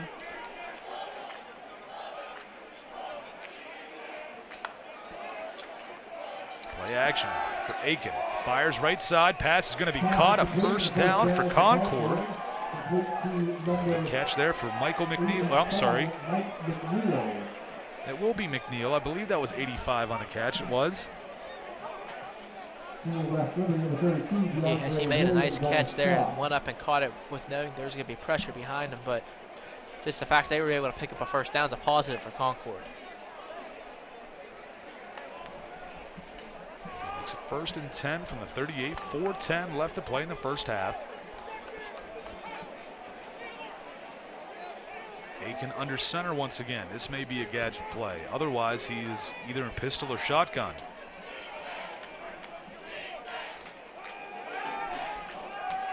Down the middle of the field, Pierce is there, but so is Morrison. Morrison comes up with it, and they give it to the Toppers. Brandon Morrison, the graduate senior, picks it off. Another turnover. Brandon Morrison's got them sticky fingers. He just rips it out of the receiver's hands and says, I'll take that. And the Toppers are still rolling. As you mentioned, they go under center, play, action pass, fake the reverse, go down the field. Definite deep shot opportunity. Has the man, but Morrison comes down. And good things happen when you stick your hands up in the air. And that's exactly what he does. He was able to rip it out of his arms. That's classic playground football right there. Whoever comes up from the bottom of the pile is yours. That looked a little bit like Devin Bush for the Pittsburgh Steelers a week or so ago. Now the Topper offense right back out there. Pistol formation, 3:45 left in the half. Play action. Wisdom Jenkins drops the pass and gets hit very hard. And on the hit for Concord, I believe that was number 8, Devion Green. That is a risk you take when you throw the ball over the middle. You got to be ready to know you're going to take a hit. Devion Green is right there, and he just lowers his shoulders. A nice clean hit. It's exactly how you're supposed to hit a man, hard and efficiently. So 2nd down and 10. Play action again. Phillips rolling to his right, feels the pressure, gets away, has some time, fires it. And I thought Rita may have a chance on the sideline, but Phillips just throws this one away. And incompletes. That brings up 3rd down and 10. So really the first time today that Zach Phillips has been under duress in the pocket, breaks the pocket, is able to really outrun the defenders for Concord. And just a smart thing, gets rid of it. You know what? They've been able to pick up a lot of chunk plays today, so 3rd and 10 is not really considered a tough down so far. 3.5 left in the first half.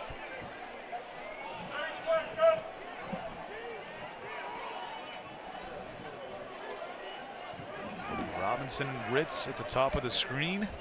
Nate Phillips and Christian Rita at the bottom. Zach trying to read and run this one.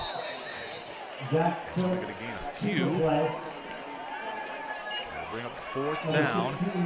Punt team on for the Toppers. As they come out on that play, run a little bit of a quarterback draw. He's just going to take it and try to just fall forward and just try to get as many yards as possible with them throwing the ball so very often. But that time, there's really scooped out there by Concord's defense and made a great play. Ryder on for the punt. Hits at the 48 and just goes sideways. And hopefully you folks at home saw it as well on your TV screen. On the blitz on the punt from Concord, somebody met Savion Johnson and then quickly met the turf shortly after. Sometimes you might need to make a business decision and avoid that hit right there of Savion Johnson. I wouldn't want to run into him. Oh, I don't either. Never. Topper defense back out there. Concord offense. Aiken with the dual back set again. It'll be Kincaid and Maxwell.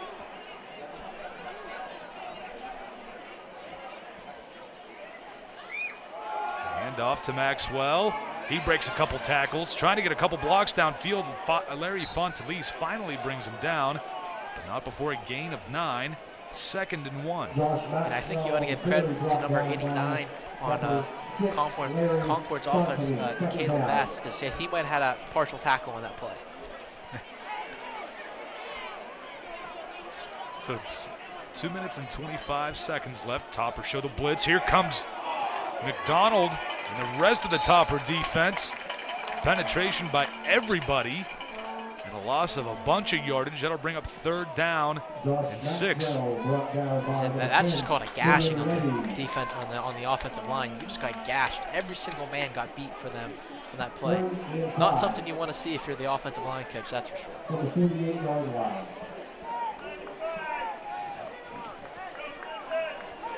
Dual backfield again.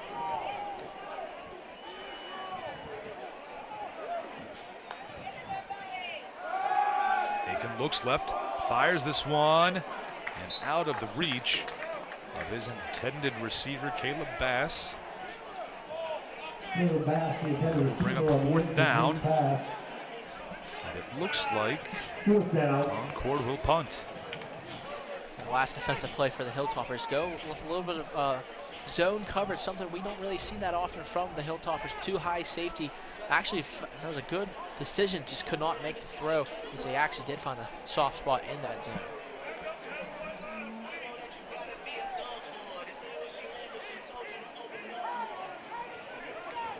So Flores on for the kick. Back deep is Aaron Farmer to return for the Toppers. Now a timeout by Concord is called. They will have 1 left. The Toppers will have 2.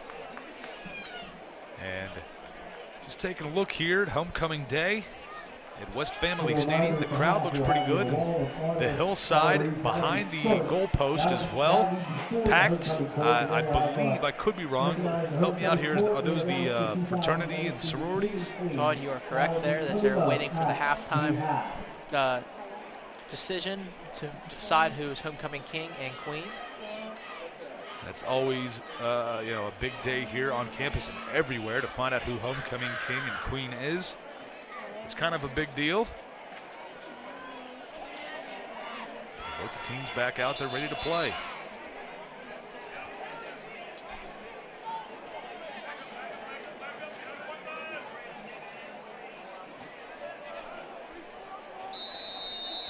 .99 seconds remaining on a 4th and 5.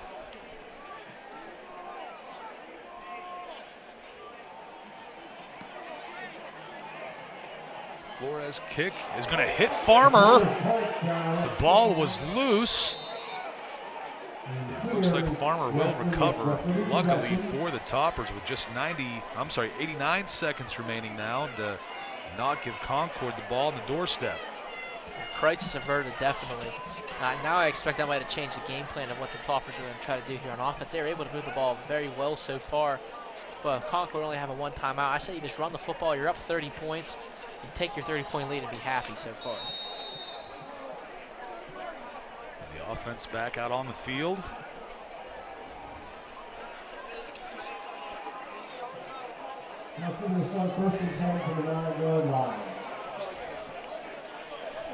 Toppers will have trips to the bottom of the screen. It'll be Cole, Jenkins, and Rita at the very bottom, and Robinson, the lone receiver, up top. Frisbee in the backfield with Phillips.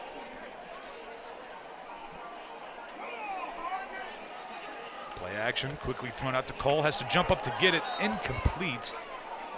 Pass is incomplete. And on the coverage, Monty Moore, number 21. Another run pass option for West Liberty there. Thomas Cole was not able to hang on to it as a slow sidearm gunslinger throw by Phillips. That would have been a tough catch anyway.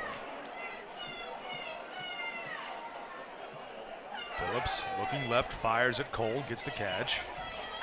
Pass is complete. Gets himself upfield, but out of bounds. Only a gain of about 3.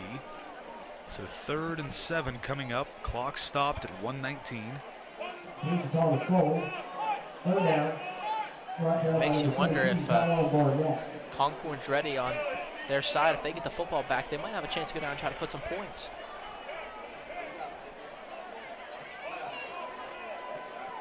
Phillips to Cole again. Tries to make a Monty Moore miss. Did he get close to the first down? He got close to it, but I don't know if it'll be enough. It'll be 4th and very short, deep in the topper's end. As I imagine, the Toppers will just let this clock bleed down and probably take a timeout before they punt it. As the offense is staying on the field, that would be a very risky decision if they decide to go for it. The play clock goes down to 14 seconds. The game clock down to 40.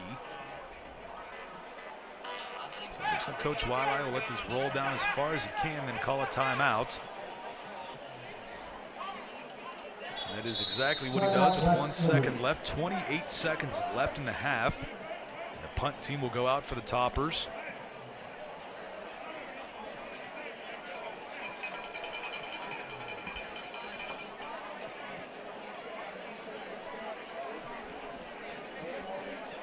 This first half for the Hilltoppers has been very good. There's not much you can look at and say you did not do very well.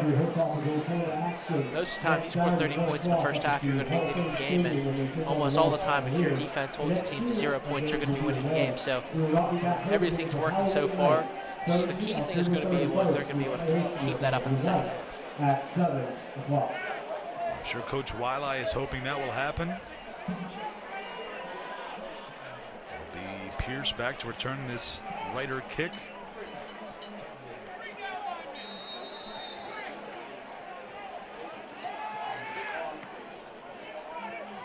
End over end kick takes a Concord bounce, but then finally goes back the way of the Toppers. Ball will be spotted at the 45-yard line.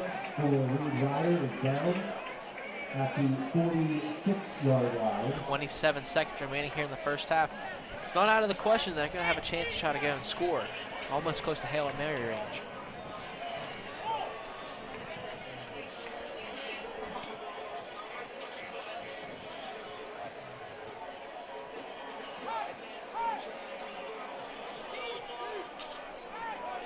Concord comes out with twins to each side.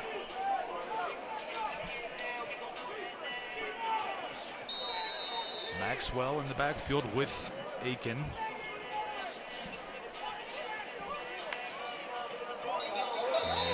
And I believe they could call this on the Toppers for defensive offsides. But they call it on Concord. I believe that's just one of those calls that could have went either way. Yeah. It was almost simultaneous movement. And they call it on Miles Ham, the 6'3", 285-pound freshman left guard, number 64. Aiken fires down the middle. Pass is caught. Bass. A little pitch back on the hook and ladder. Another pitch. Maxwell fumbles the football, and it is picked up by Cody Hudson. Flag is thrown, and it might be for helmet-to-helmet contact. We'll see. And Hudson returns it up to inside the 40-yard line. But what is the flag? I believe that penalty is going to be for an illegal forward pass when he's going down the field. That second pitch was forward, not backwards. As we'll see here on the replay, see if my hunch is correct. First one, hook and lateral. What a gutsy call to begin with. As he goes down the field, as he pitches it from the, as it looked like, yeah, it looked like it was pretty much forward from when he pitched it. So I believe that might be the correct call. And that is the call. The Toppers decline it, so it'll be West Liberty ball. And we'll see if they put any time back on the clock. There's zeros up there right now. But Logan Deary, we call him a ball hawk, but he can lay the lumber sometimes too. And boy, did he really hit Pierce before he pitched that ball forward. And he's another guy for the Toppers. Don't want to be hit by. We talked about Savion Johnson not wanting to take a hit from him. Logan Deary's another one. So there will be 10 seconds remaining. Ball on the 38-yard line. I really expect the Toppers to go towards the end zone here, or if anything, get an intermediate pass and let Owen Rosans try to come out and kick a field goal. The Toppers do have one timeout left. Each team with one timeout left. Concord comes out with 3 guys that will just stand right on the goal line. And this is the opportunity where you just have to dump it short and try to get in field goal range. If they're going to give you 3 points, you got to take it. Phillips fires down the center of the field. Durbin gets the ball knocked away. Good job defensively there by Bryant Grubb, 6-foot junior linebacker, number 5. That's just one of those cases where nobody was open. Just get rid of it quick. Save yourself some time. 6 seconds. The whole field is open, but if you're going to run, try to kick a field goal, it's got to be a quick pass here. Now the Toppers take Durbin out, bring Dakota Williams, number 8, into the ball game. He's the lone receiver up top. This should be Hail Mary territory. Phillips looking right. He's going to have to get away from the pressure. Cannot. He is sacked. That will be the end of the first half. The Toppers lead this 30-0 over Concord on homecoming day. Just tremendous job here by the Toppers in that opening 2 quarters, and they hope to continue it as the rest of this ball game continues. As you said, if they can continue this, this might get ugly real quick. But they're just playing so well right now. It makes you feel good if you're a coaching staff when everything starts to come together. And I guarantee they're going to be happy going to the halftime, but knowing that we still have more time to go through here in the second half. Zach Phillips, 3 touchdown passes. Quincy Wimbish, a touchdown run. And Isaiah Robinson, 1 touchdown reception, and Durbin with 2. We've got Cub Varner along with Coach Wiley down on the field. Cub, take it away with Coach. Pure domination in the first half, Coach. How do you guys plan to keep this going in the second? Well, we got to play the same way. We can't let up. They're going to, try to make some adjustments to come back, but we got to play. We're playing well defensively. Offensively, we're making plays, but we're not as smooth as we normally are offensively, but we are making plays, and we got to continue to do that if we want to win a game. This game's not over. We got 30 minutes left, and, we got to go try to put 30 more on the board. All right, good half first. Coach, thank you. Thank you, Cub. Thank you, Coach Wiley. Again, Isaac, 30-0. Your thoughts on the first half? As Cub said it right before he asked the question to Coach Wiley, pure domination. But I also agree with Coach Wiley. This game's not over. You put 30 points up in the first half. There's nothing saying that Concord can't come out and do the same. Well, again, it is 30-0. The Toppers have really put it on Concord here in the first half of the homecoming game. We will take a short break here on Topper Station. We'll have some halftime festivities for you, the band, and also the announcement of homecoming king and queen for West Liberty University in 2019. We will be right back on Topper Station. When looking at schools while transferring, the affordability of West Liberty University was definitely something that stuck out to me compared to my last university. Coming here kind of helps, and especially with the Metro, since it is a little bit closer, I'd get that Metro scholarship where it's not as bad out of state. What makes me want to stay here is really, I know once I graduate, I'll be able to lean on the faculty, people that I've built relationships with here when I'm done with college. What if your bank offered new checking and savings accounts? Brendan's wife Kelly lives in Saratoga, California.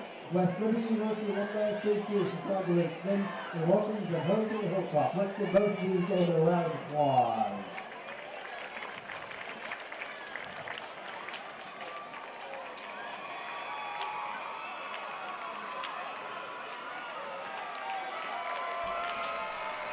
Welcome back.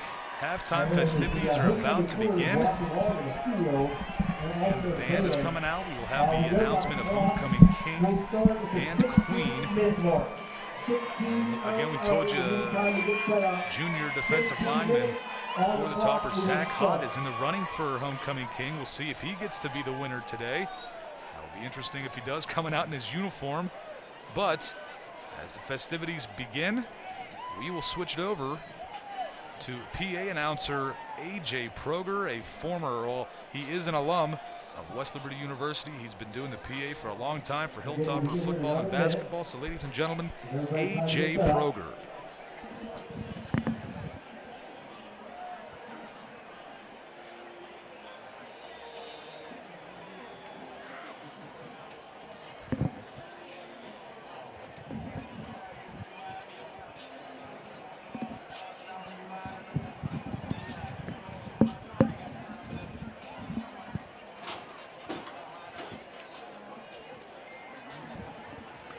Fifty seconds.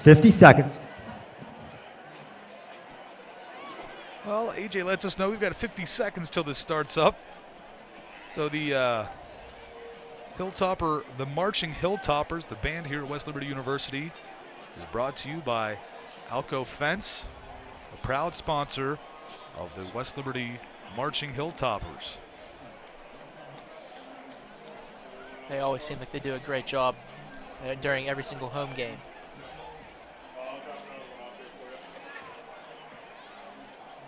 Led by band director Gretchen Pullman. Marching Hilltoppers were gone for a few years, but now they are back and couldn't be more excited. You hear the crowd already pretty excited. Ladies and gentlemen, here's our halftime festivities on Topper Station for the 2019 West Liberty Homecoming. By the white inbounds line. All right, as our first candidates are coming. Ladies and gentlemen, welcome to 2019 West Liberty University Homecoming Ceremony. Before we introduce the candidates, please remember there is no rushing the field when we announce the winners. Please welcome West Liberty University Student Government Association Executive Board on the field. Student Government Association President Isabella Yakichik from Sidman, PA, Vice President Mackenzie Boone from Vienna, Treasurer Max Fedorchik from Weirton, and Secretary Taylor Curry from Asheville, Ohio. Director of Programming is Charlie McConnell from Richmond, Ohio. And now, please join us in welcoming our candidates. First up, we have pair number 1, Kenzie Kyle is from Parsons, West Virginia. She is representing Chi Omega. Kenzie is a junior majoring in elementary education. She is being escorted by her parents, Dave and Amber Kyle. Her running mate is Darren Weekly from Sistersville, West Virginia. He is representing Kappa Delta Kappa. Darren is a senior majoring in human biology. After spring graduation, Darren plans to attend grad school here at West Liberty to pursue a master's degree. He is being escorted by his parents, Brian and Tammy Weekly. Kenzie Kyle and Darren Weekly, your first pair.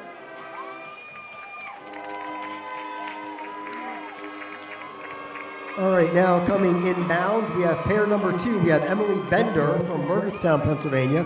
She is representing Lambda Psi Sigma. Emily is a senior majoring in human biology.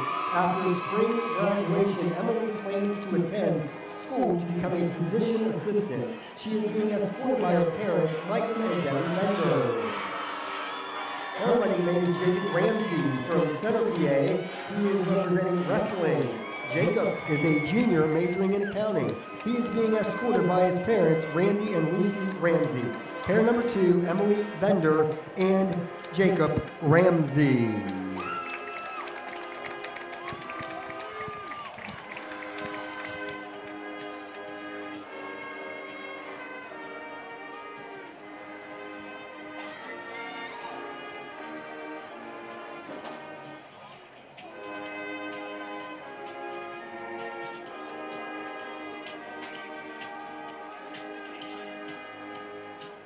All right, now stepping onto the field, we have pair number 3, Fallon Yanish from Wheeling. She is representing Alpha Chi Delta. Fallon is a junior majoring in elementary education.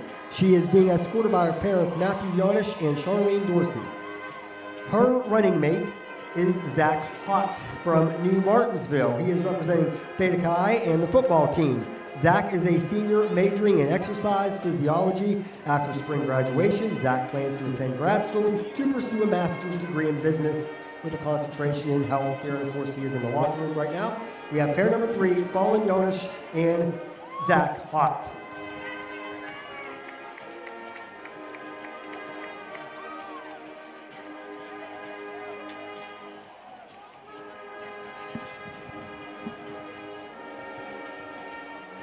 Let's introduce pair number 4. We have Olivia Baylor from Coleraine, Ohio. She is representing Delta Theta Kappa. Olivia is a senior majoring in nursing. After spring graduation, Olivia plans to move to Cincinnati and pursue a career as a labor and delivery nurse. She is being escorted by her parents, Mark and Michelle Baylor. Her running mate is Jacob Mozzie from Petersburg, West Virginia. He is representing Phi Delta Theta. Jacob is a junior double major in marketing and finance. He is being escorted by his parents, Daniel and Kathy. Once again, that's Olivia Baylor and Jacob Mozzie.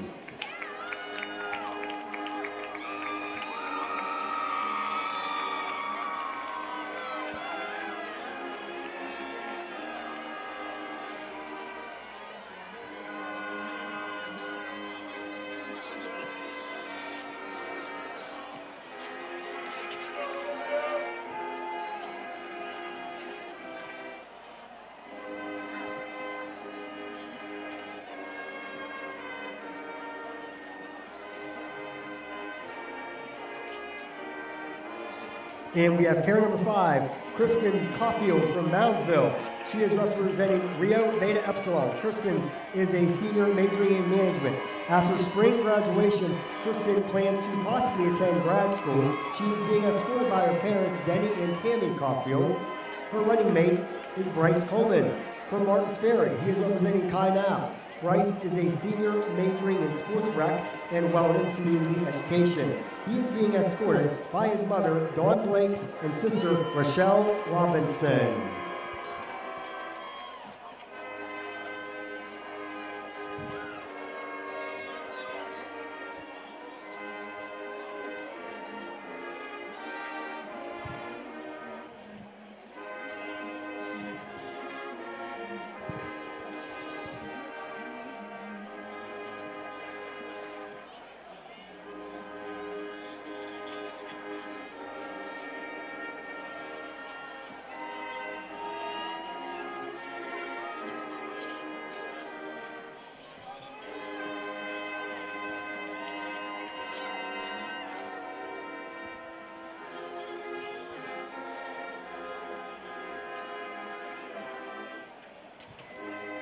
And finally, ladies and gentlemen, would you please welcome back to 2018 Homecoming King and Queen, Adam Davis and Olivia Kilbane.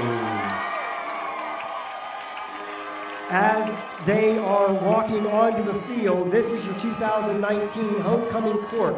Would you please give all of these hard-working students a round of applause. You have all worked very hard this week in your serenades, in your campaigning. You have all done a tremendous job, and you all should be very, very proud.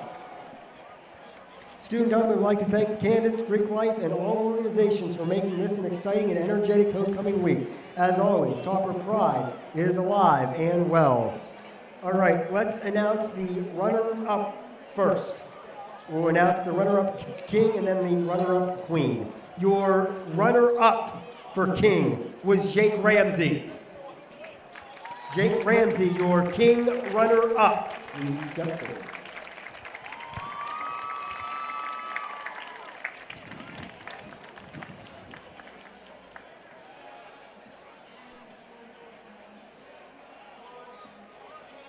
And your queen runner-up, the runner-up for homecoming queen was Kenzie Kyle.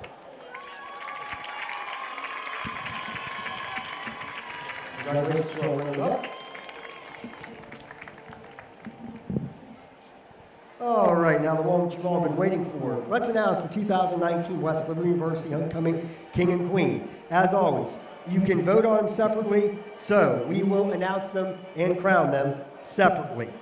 First up, your 2019 Homecoming King is Darren Weekly. Come get your crown.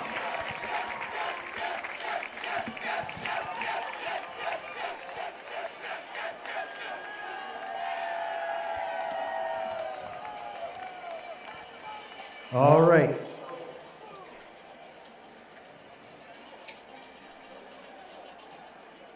Put the crown head there. All right, now, your 2019 Homecoming Queen. Your 2019 Homecoming Queen is Emily Bender.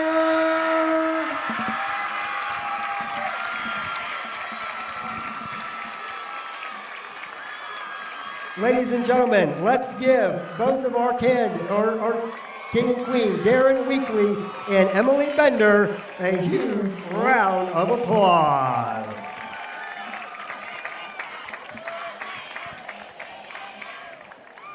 Thank you, student government, for making this another successful homecoming. And on the TV side, they'll be back with your second half of action.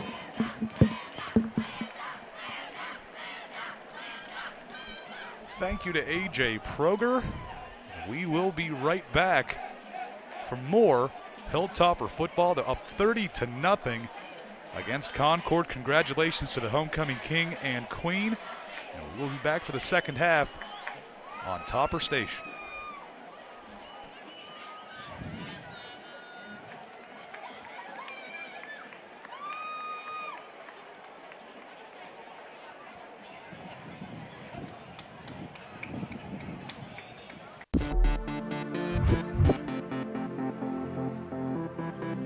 I'm Lauren, and I'm a broadcasting major at West Liberty, and today we're going to show you what it's like to be in the program.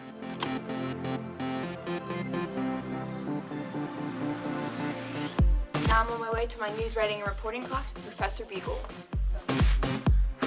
First and foremost, our mission here is to inform. Reporters tell folks what's going on in the world around them. West Liberty was a really small school in a really nice area, but not too far away from Wheeling, which is a pretty populous place. So it really was just kind of that quiet area where I knew I could do what I wanted to do, but also have the help that I needed. Now we're heading into my broadcast practicum class with Chris Lee. Who wants to direct on this Wednesday? Let's try it out. Who's the first? Who's number one? So that'd be you then. That's easy. Right when you get into the broadcasting program as a freshman, you really do get that hands-on experience right away. They do put you in classes where you're learning how to use equipment, you're learning how to write. They really do want you to get that hands-on experience and not just sit in a classroom and look at the board. I'm also a student ambassador at West Liberty, and today I'm giving a tour to a prospective student. I became an ambassador at West Liberty because I wanted to help students out the way West Liberty helped me out. This was my very first place that I toured, and I was supposed to tour 5 other schools, and I decided not to go to those tours because West Liberty really helped me out the very first time, and I knew that this was going to be the place that I wanted to spend my 4 years of college. Today I'm directing Hilltopper Sports Weekly in the WLUTV studio.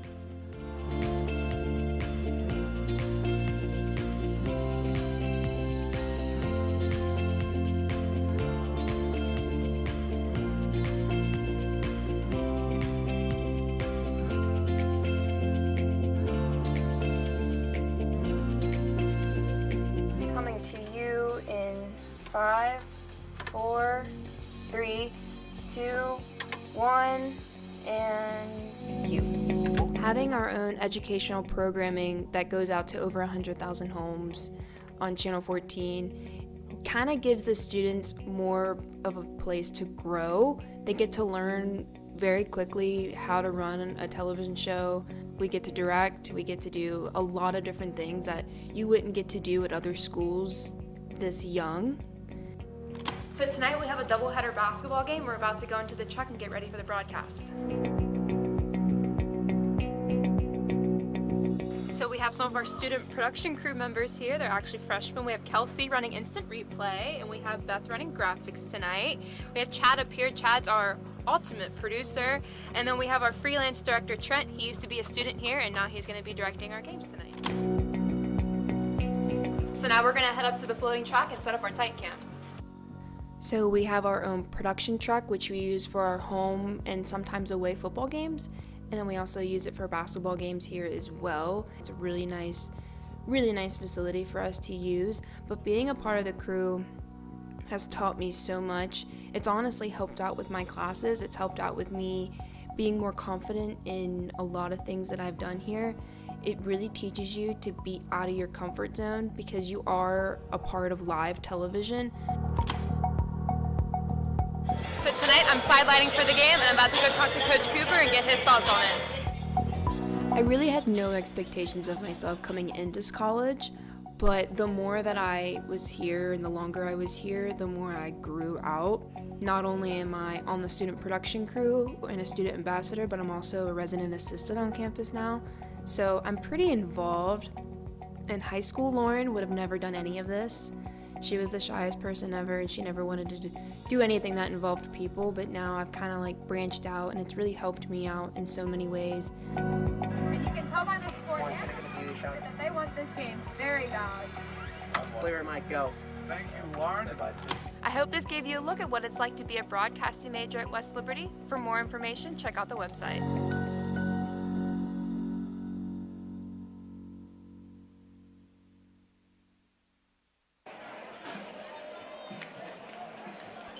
Welcome back. It is about 60 seconds until halftime. We'll take a look at some of the things from the first half. We go to the highlights. Zach Phillips pointing the directions, and here's Ridge Durbin's first touchdown of the ball game. What a play he made there. Phillips later on handing it off to Wimbish. He finds the end zone after a good push from Savion Johnson and company. Phillips again, still in the first half. This time finding Isaiah Robinson at the high point. This time the opposite end of the field. It's Ridge Durbin again, very similar to the first one, and out of bounds. Just unbelievable first half, 30-0. The Toppers lead. Aiken just 102 yards. Phillips 275 through the air. Wimbish 28 on the ground. Pierce, our receiver, having the most rushing yards for Concord, and Pierce again the most receiving yards as well, 86. Thomas Cole 148 yards on 7 receptions, still yet to get in the end zone, but still those are some big numbers. We look at the team stats in that first half. 15 first downs for the Toppers to just 4 for Concord, and the total yards 341 to 128. The 4 turnovers for Concord in that first half. Yeah, you're not going to win many games when you turn the ball over 4 times, let alone turn the ball over 4 times in a single half. They definitely have an uphill battle here for the second half. Well, we start things off, and again, congratulations to the homecoming court, the runners-up, the runner-ups, Jake Ramsey and Kenzie Kyle on the Akron tumbling team. Her sister has taken over the head coaching job for Akron tumbling, so she will not get a break this year whatsoever with her sister as the head coach. And then the king and queen of 2019 for West Liberty University, Darren Weekly and Emily Bender. Congratulations to those two. And I hope it's a fun night for them. They'll come back next year and help crown next year's winners as well. But the Toppers might be the biggest story, up 30-0 in the first half. And to make matters worse, they're going to get at least for Concord, Toppers get the ball to start the second half as well. Bit of a pooch kick here. It'll hit at about the 19, picked up by Smoot. And he is going to be hit and stopped his forward progression. Spot him at the 35-yard line. Toppers take over 1st and 10. And a tremendous first half. Not just, for the team as a whole. I know there was the 1 field goal blocked early in the first half. That didn't really seem to be a sign of things to come for the Toppers because they just kept on rolling up points. But this could be an interesting second half just to see how the game is played being up big so early. Yeah, and you don't want to come into this and be conservative. You want to be aggressive still. The handoff to Wimbish. Savion Johnson looking for someone to block, finds somebody. Wimbish, it's a gain of 1. It'll be 2nd down and 9 for the Toppers. It wasn't really a huge game there, actually, just getting the 1 yard, but the offensive line did not do a terrible job blocking that. It just kind of came out of the handoff. There just wasn't a really distinct hole. They just did, but the offensive line did not allow any penetration. So I guess it's kind of it's a win for both sides, and it's just very odd. It's not really it's like both sides squared up against each other good. It's just one of those instances where the other team practices as well. The other team has some good players too. Robinson hit hard after the catch. Christian Rita saying sorry, unable to make the block there, but the man to make the hit, I believe, trying to check a number here, that is number 3, Jaquil Serene. He is injured on the hit, and hopefully for him it's just the wind knocked out of him. It looks like he might be holding his stomach, so hopefully it's just that and he'll be fine. He came up so very hard. Sometimes you just don't think about, oh, I'm going to be the one that gets hurt when you come up and try to blow up a play like that. Robinson's the one who gets up off the ground almost instantaneously. It's like, yeah, I got hit hard, but that's about it. But yeah, sometimes that happens. As you come in so hard, you just don't even think about yourself. And that's just another one of those cases. Well, he's sitting up now. Looks to be okay. It looks like they're going to help him get up on his feet. You see Josh Ojo out there as well, checking on the Concord player. They're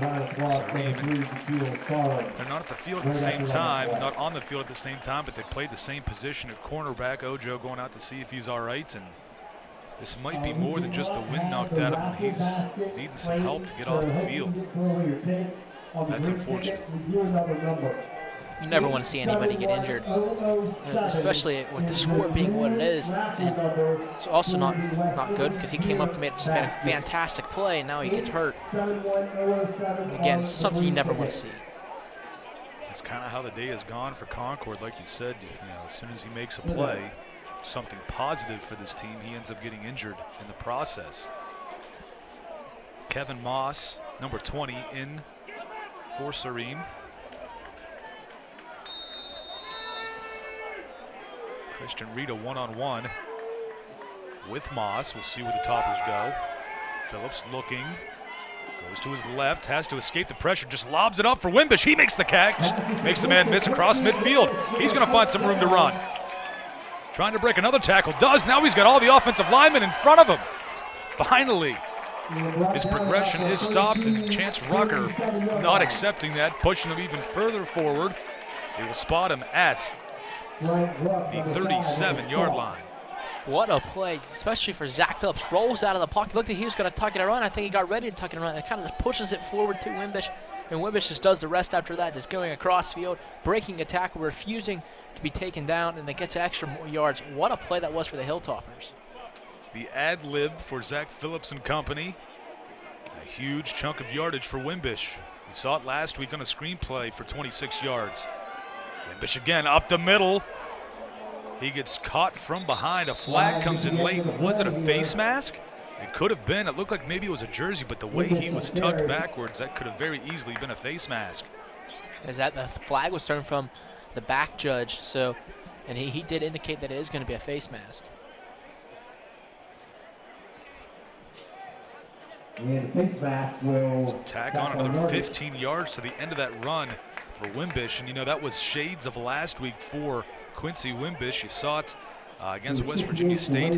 He had a run that went for 26 yards, and then the very next play, it was a screen pass that went for 26 yards. So, Wimbish shows you he can do a little bit of everything out of the backfield.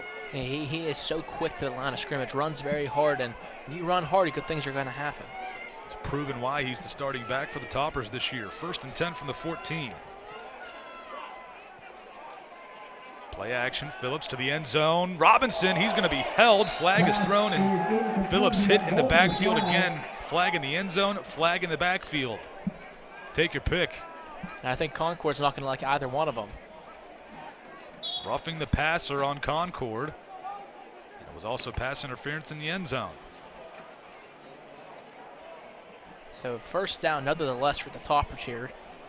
But actually, they might accept the one in the end zone if it's pass interference because the ball would be spotted at the 2-yard line instead of half distance to the goal.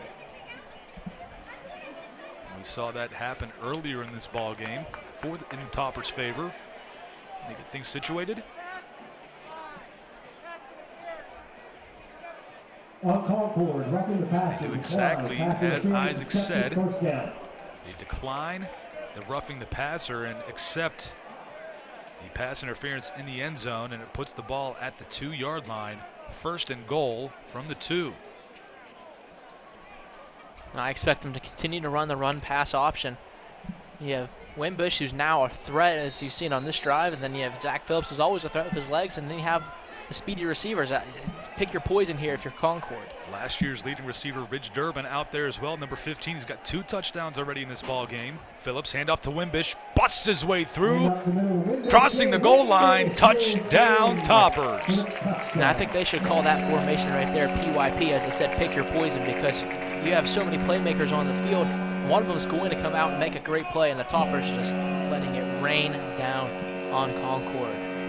As we have the replay right here.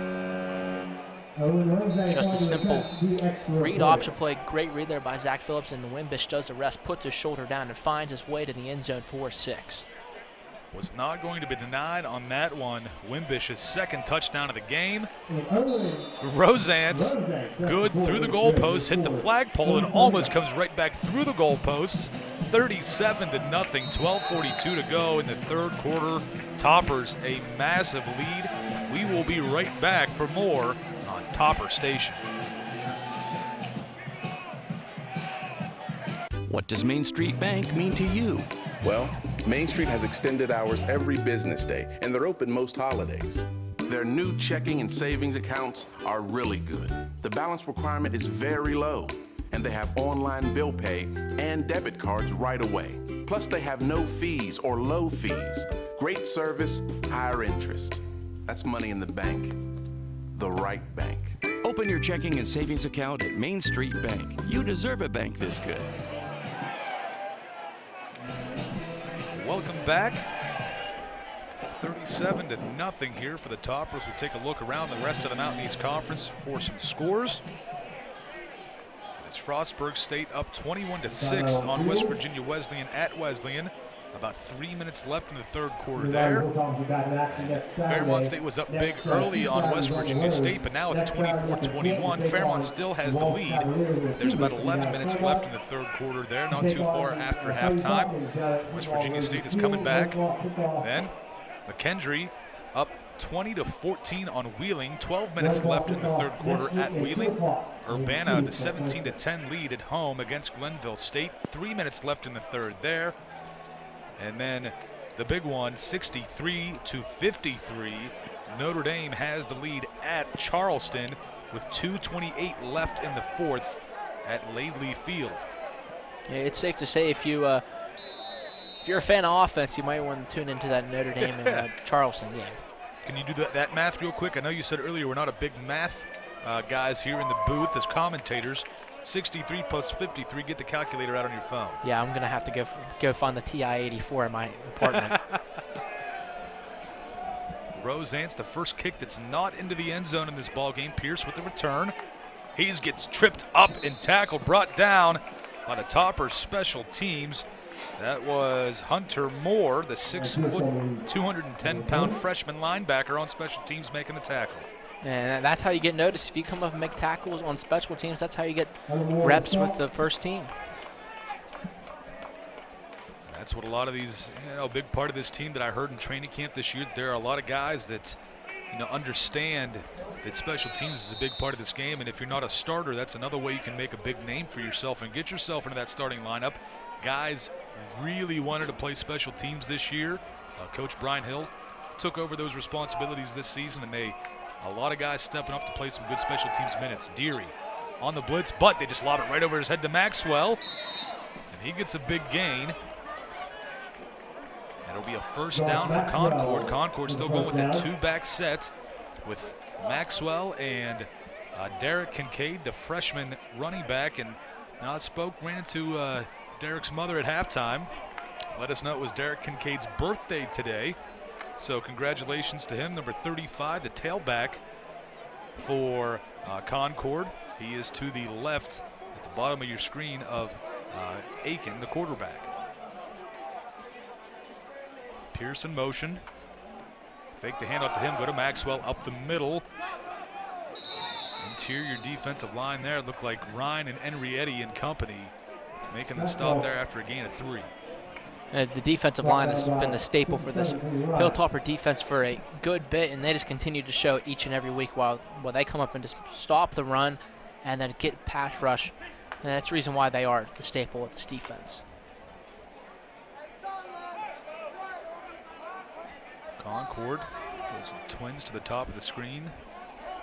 Still the 2-back set with shotgun.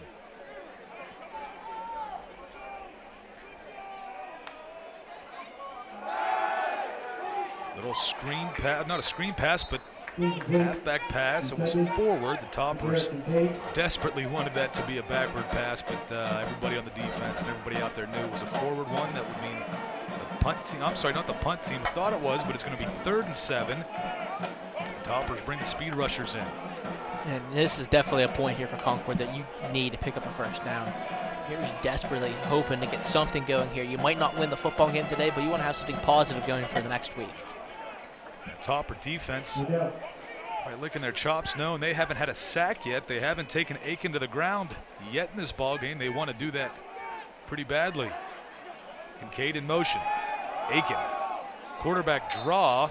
Logan Deary trips him up in the backfield, but he is able to gain a yard. So it'll be 4th down and 6. Concord looks like they will punt, and sure enough, they will.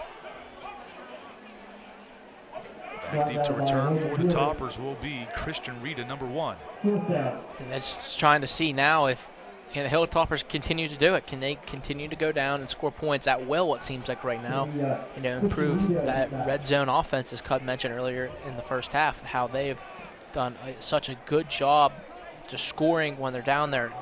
And you're going to win a lot of football games if you can score in the red zone. Again, coming into this ball game, the Toppers led the Mountain East Conference in red zone offense, 18 of 19 scoring opportunities, a high snap, blocked punt by Logan Deary. The ball is loose, and it's still loose. It looks like Concord falls on top of it. It doesn't matter. Logan Deary with the block. And you talk about this being his last homecoming game. I think he knows it. He's coming through and making plays all over the place. Maybe it might be something about people coming on Hilltopper Football Weekly. They come out and they make plays after they're on your show, Todd. The HFW bump. I like it. So it'll be Toppers 1st and 10 from the 40-yard line going in. The offense and defense working together so well in this ball game. The defense puts the offense in good field position. And right away, the offense does some good things with it. The offense gives that defense a huge lead to protect. They do exactly that. Special teams helping out as well. And a change now with it 37-0 very early in the second half. Eric Taylor into the ball game at quarterback for the Hilltoppers. This is definitely a scenario when we want to see Eric Taylor playing. When you have such a big lead and you get him to get that experience. I hope we get a chance to watch him air this ball out, because he can really he'll probably be able to take my hands off of my arms if I try to catch a football. And the officials looking up, there's a drone above the field, a small one. Now it looks like they're gonna, I don't know if they'll want it removed or not. We'll see.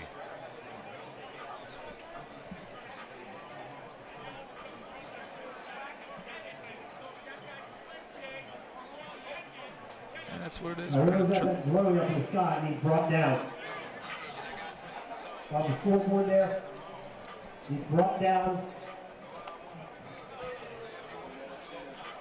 And the drone is still staying up in the air. We will take a quick, well, now it's starting to move. Don't know who's controlling that one, but wherever he is, it's going home. Well, you know, you see in the NFL games some big-time, prime-time games, the flyovers by military, A flyover by a drone. 9:46 left in the third quarter. It's our very own version of the Sky Cam. That's right. And it heads back over to the tailgate area for this homecoming game. The craziness ends, at least for now, on the field. Hopefully it starts back up when this ball is snapped with Eric Taylor at quarterback. And that drone's careful, because I think Eric Taylor could have reached that drone and knocked it out of the air. Absolutely. Wimbish goes in motion. Taylor sprint right option. Fires this football in and out of the hands of Isaiah Robinson. Sat down right there in the open zone. Just couldn't hang on to that one. It'll bring up 2nd down and 10 from the 40.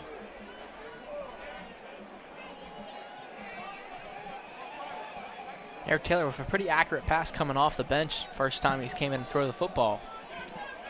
Well, we've seen him come in earlier this season as well, same formation. Xavion Johnson up the middle, breaks a couple tackles, still running people over, and finally brought down, and you can just see the dejection on the faces and the body language of Concord's defense. Yeah, for that backfield in the game right there for West Liberty, you might as well call that the jumbo package. You have Eric Taylor, who's a larger quarterback than most traditional styles, and if Xavion Johnson, a power back, who just takes it and he just runs the ball. You know you're going to get some power running. You're going to have to make some multiple team tackles there. Wimbish takes the pass. He gets some blocks by receivers. Touchdown, Toppers. And just like that, the route is on and it's continuing to go. Just a quick little swing out pass by Taylor, as we will see here on the replay.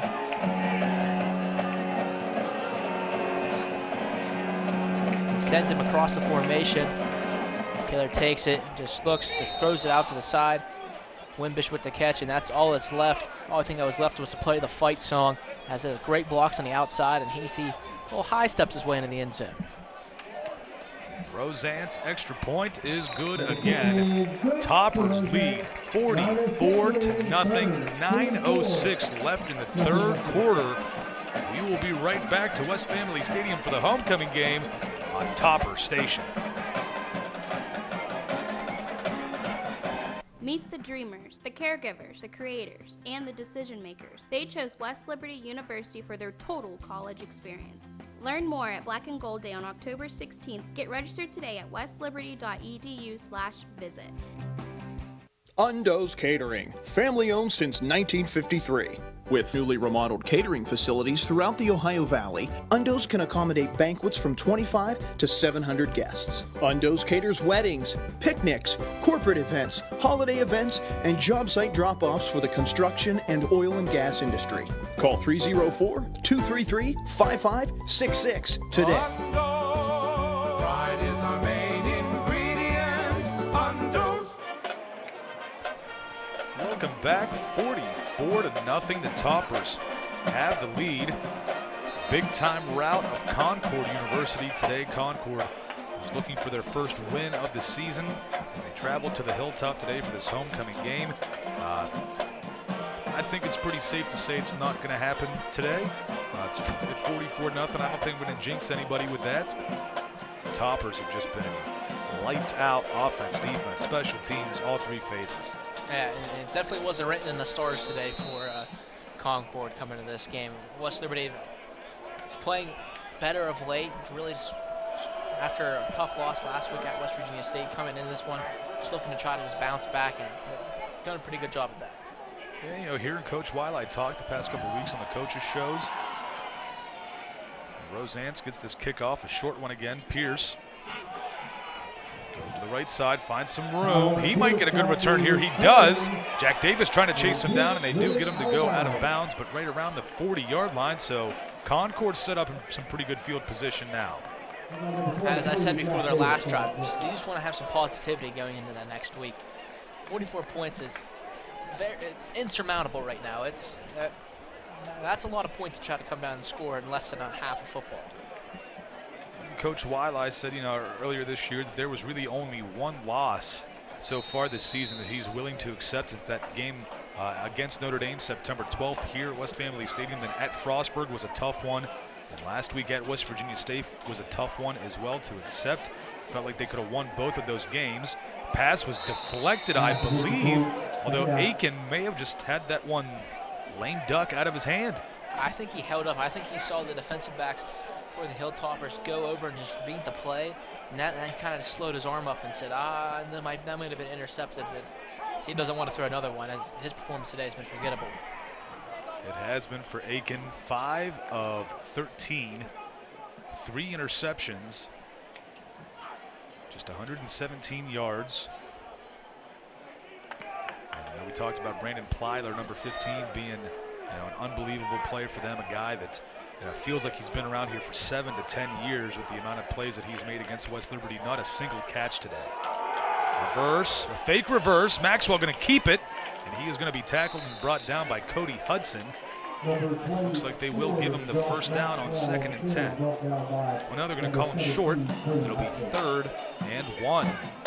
And that's exactly what you need to do on these wrinkle plays or trick plays, is that you just have to get to the point where you don't want to have to try to come up and blow them up. You just have to contain them. They're going to happen. They're going to get chunk plays. If you just come up and make the stop and not have anything else after that, you'll give up 10 yards and be okay with it. 3rd and 1 from the 32, 8:11 left in this 3rd quarter. Aiken, a pass, looking to get away. Throws this one to the middle of the field. Plyler makes the catch, and I guess the broadcaster's jinx is there for the first down. Plyler gets his first catch of the ball game. Todd, it's okay. There's no such thing as broadcaster's jinx. Plyler just came up and made a fantastic play. Along with Aiken. Aiken does a good job rolling to his left. Normally an easier throw for quarterback if you're right-handed, but he ends up setting his feet and throwing across his body late over the middle. He broke one of the cardinal rules of a quarterback, never late over the middle, but this time it worked out for him. And it almost was broken up by DeAndre Williams. Again, the freshman. Euclid, Ohio. Very close to Notre Dame College, the same high school as Caitlin Wheeler, one of our crew members. A screen pass is swatted away by Clay McDonald, but again, back to DeAndre Williams from Euclid, Ohio, pretty much Cleveland, Ohio, but I went to the same high school as Caitlin Wheeler, a crew member. Caitlin's on the softball team, so I said it last week. West Liberty Athletics getting a lot of good players from that Cleveland area. You really want to try to recruit players from this tri-state area, just because there's a lot of talent in this tri-state area, and you really have to try to go out and get it. 2nd and 10 from the 20. Pearson motion. Maxwell takes the handoff. Tackle made for the Toppers was Clay McDonald. Bring up 3rd down and 5 from the 15. So far, what I've seen here in the second half for Concord, they're running a lot of jet motion going across, just trying to confuse and to try to change your eye level to where the football is. This time Pierce lines up in the backfield with the 2-back set. He and Maxwell. Aiken looking right, fires it. Pass caught by Plyler, still on his feet. It'll be a first down at the 3-yard line, 1st and goal. And you knew Aiken was going to throw that one to Plyler. He stared him down the whole way. If only 2 receivers running routes in the formation, it was either one you go to the end zone or you throw that out. And he was staring it down. Toppers were in man-to-man coverage, and just a good route there by Plyler. Concord, maybe not been this close before, but had opportunities early in the ball game, and Josh Ojo shut it down with an interception. Aiken will hand this one off to Maxwell. He is hit immediately. Ball was loose, but Concord lineman falls on top of it. Logan Deary forcing that. Logan Deary just comes up again with such a hard hit. And as I mentioned sometimes running backs are 0 to 60 to the line of scrimmage. Logan Deary is 0 to 60 to the line of scrimmage from a defensive standpoint. He comes up hard, he hits you low, and that's exactly what you need to do. When you get in the area, you need to make open field tackles. So it brings up 2nd and goal from the 3. No yards gained on that last play. Aiken, fullback up the middle. Borsellino is there. Maybe a gain of 1. They're going to say it's a loss of yardage. 3rd and goal from the 4. Right now, it's going to be very tough if you're going to try to run up the middle again against this Toppers defense, and they're just shutting everything down, just coming and making tackles. And most of the time, that's where if you get a slip through, and that's how you're going to score, is you're going to get a missed tackle. But if you're not missing tackles, it's going to be very tough to score. Concord goes to shotgun now, spread things out. Defense is taking on personalities of their coaches between Jeff Monteroso and Brian Hill for the Topper defense. Kurt McGee as well.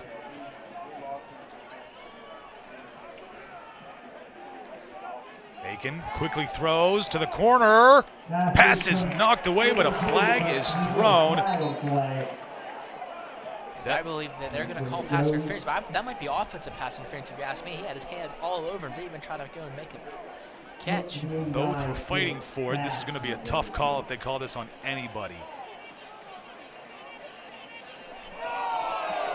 Call it on the Toppers. I really don't understand how you get that conclusion of pass interference on the defense there. When he goes and makes a play on the football, it's no longer pass interference. He's going to make a play, and they're hand fighting the whole way down the field. I just don't understand it. I don't believe that's the right call, not even close. If anything, just let that one go. Like you were saying, they were both doing it. Let them play. I know there have been a couple calls on Concord defense for pass interference that helped the Toppers offense out. Aiken, play action. McDonald chasing him down. Pass is going to be caught by Plyler. Touchdown for Concord, their first points of the ball game. It's just a simple play action boot. And Plyler just runs across the formation and makes a catch for the touchdown. Now, shutout's gone. Defense can almost take that deep breath now that, all right, we don't have to try to hold this shutout the rest of the game. We can just kind of relax and try to come out and just make the opening tackles.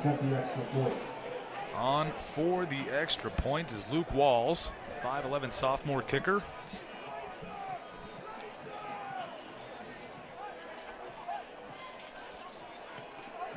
That kick is blocked. Brendan Nichols leave the man to get a hand on it. He's sure celebrating like he was. And that keeps it to 6 points, so 44-6. I mean, Concord, even when something good happens, it doesn't last for long. We will take a break and be right back for more on Topper Station.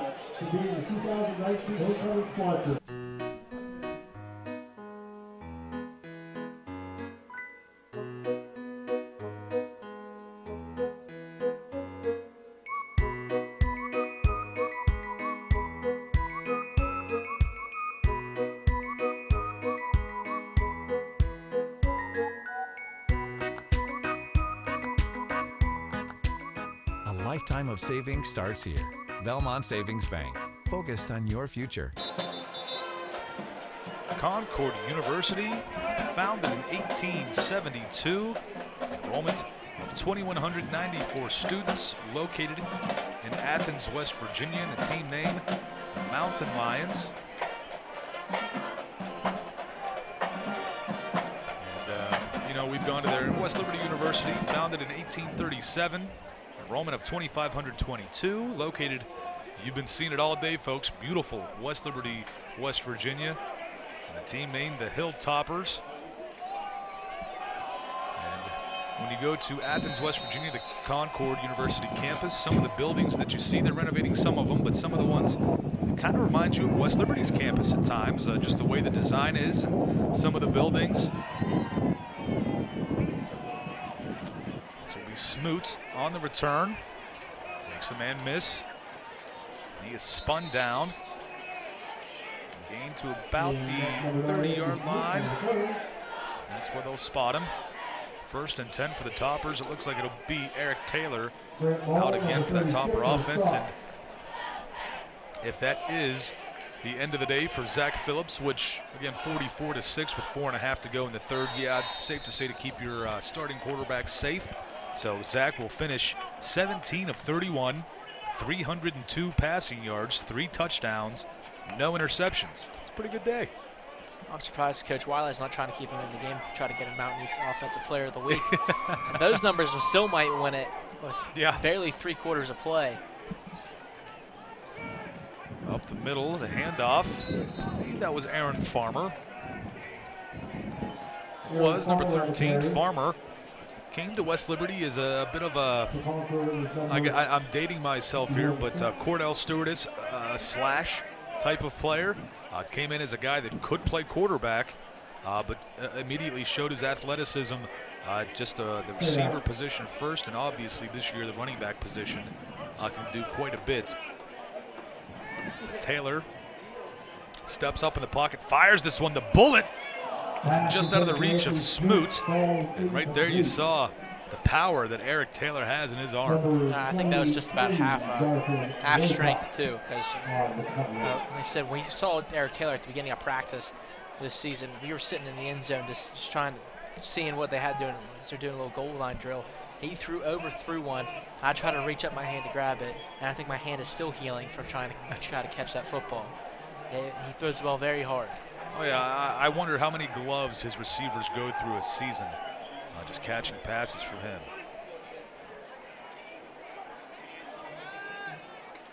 Taylor steps up. He's going to run with this one.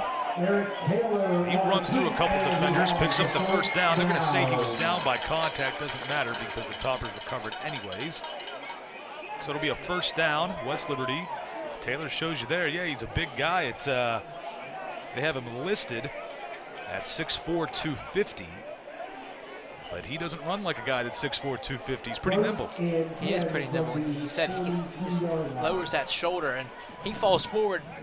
It'd be pretty tough to throw him back the other way. And that height and weight, it's going to be tough not to always fall forward. Farmer takes the handoff, finds some room on the left side.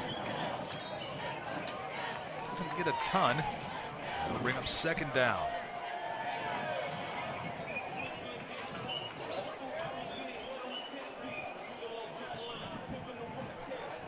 You start to wonder for Concord as well. Their offense gets back out there. Do you start seeing some of the younger players get in there, second stringers getting some time in a blowout like this? Just under 3 minutes remaining in the third. Farmer, nice room to run. Great blocking up front. Kyle Ritz a part of that. Farmer all the way up to the 36 or 35-yard line. And he's just one of the plethora of running backs the Hilltoppers can use. And he proved it why right there. He said he has that athletic ability and the speed to get to the outside, and he can also cut it back if he needs to because he has the power too. He's just a jack of all trades. Very much is. Farmer can return kicks as well. Pretty much, he's one of those guys, get him the football any way you possibly can. Play action for Taylor. Down the right side, Williams, pass is caught, incomplete, they say it bounces. Dakota Williams wants that one back badly. As he is pleading his case in the end zone, saying there's no way that football hit the ground. Roebuck, the man in coverage, was down for a second. The officials blew the whistle for the injury timeout, but he is already back up onto his feet. So he'll quickly get to the sideline, but he'll have to come out for a play since the officials blew the whistle for him. And they're already calling for the play clock to be pushed back up to 40, and it is. So 2nd and 10 from the 35 for West Liberty.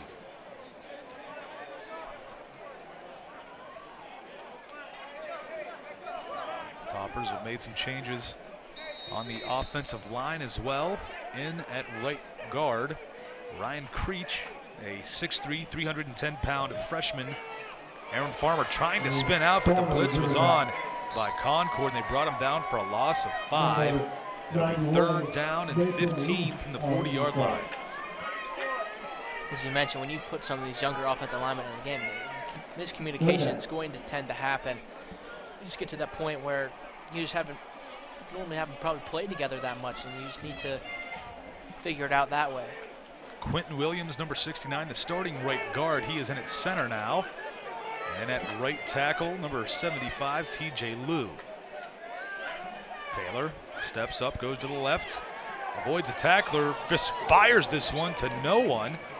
Figures if I put this at Mach 5 when I release it, nobody's going to be able to catch this for an interception. That'll cause the incompletion. 4th and 15. The punt team will come out for the Toppers. It's almost like Fulton from the Mighty Ducks. As soon as he winds up for a slap shot, everyone's going to jump out of the way of it. I like that reference, a hockey guy. I like it. Now Austin Mayfield into punt for the Toppers, number 9. It's been a while since we've seen Austin out there. Reed Ryder has been the punter for a while, the true freshman. Mayfield, a nice hanging punt. It's Tywin Pierce. Take the fair catch. And tempers flare for a millisecond and call him back down. 80 seconds remaining here in the third quarter. It is 44-6. The Toppers, a massive lead in this ball game, and it may not be over. Yeah, well, obviously. I just mean the Toppers scoring points. That may not be over. I think the game is over, but the Toppers scoring points could continue. Well, especially with their defensive ability they've had so far. But Aiken throwing a couple interceptions today. Very well possible they try to force another turnover. This is the time to be aggressive and try to get your name in the box score. Pierce with a little touch pass to Pierce. He gets a good chunk of yardage. Gain of about 13 for the first down.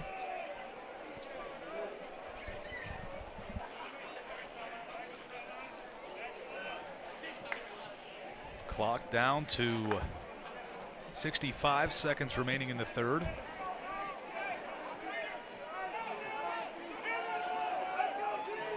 Aiken under center again. When you've seen them under center today, they've kind of run some of the gadget plays, little reverses, fake reverses. We'll see what they do. Fumbled snap. It's on the ground. That's what you see when there's a guy that doesn't take a whole lot of snaps under center. Do the Toppers have it? They're pointing like they do. What do the officials say? And it is Topper football. Toppers yet again, as I just mentioned, another forced turnover. This one didn't have to do that much on the defensive side besides jumping on top of the football, but it's another one of those cases that, you know, those fumbled snaps, as you mentioned, Todd, both of us being centers at one point. You go to snap the football, and that quarterback's hands are not always underneath there, and he's not used to doing it. More than likely, I guess I am going to say this for all the quarterbacks know, it's probably your fault. Yeah, no, it is. With two centers in the booth, they have no say in this. It is always the quarterback's fault. Always. We're going to get some emails from that, but that's fine.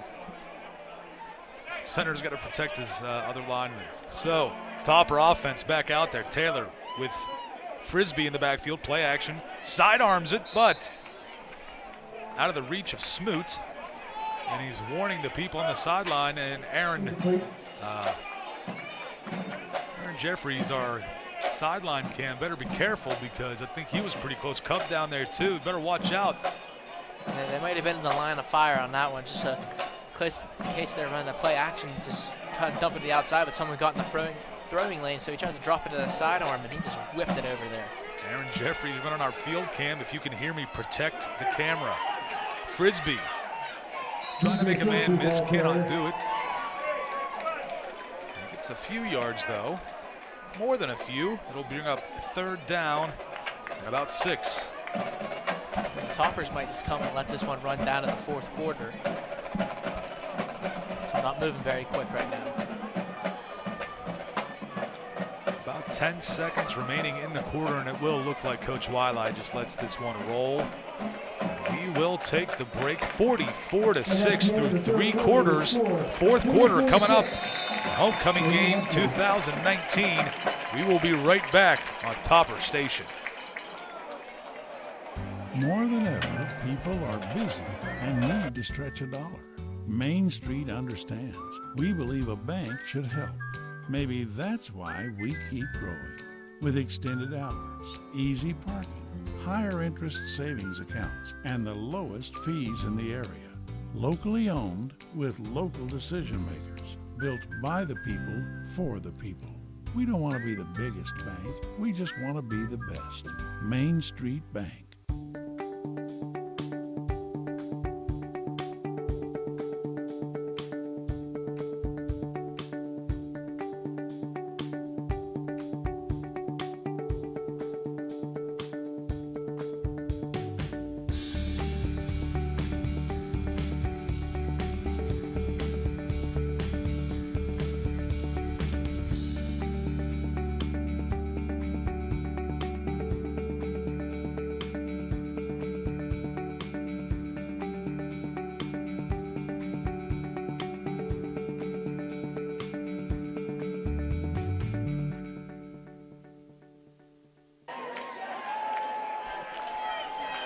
Welcome back.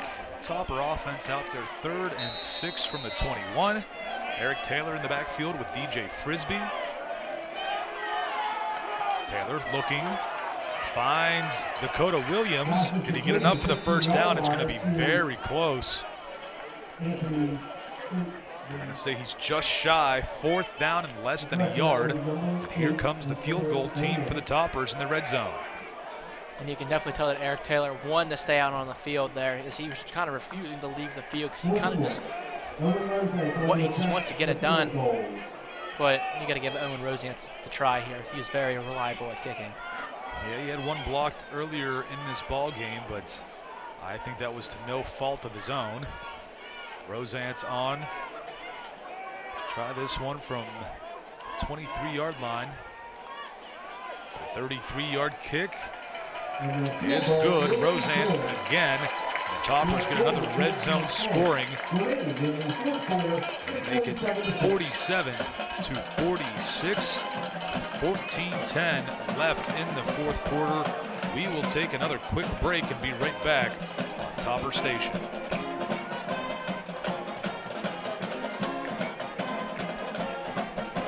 What if your bank offers CDs with consistently competitive and higher interest rates? That's what I want.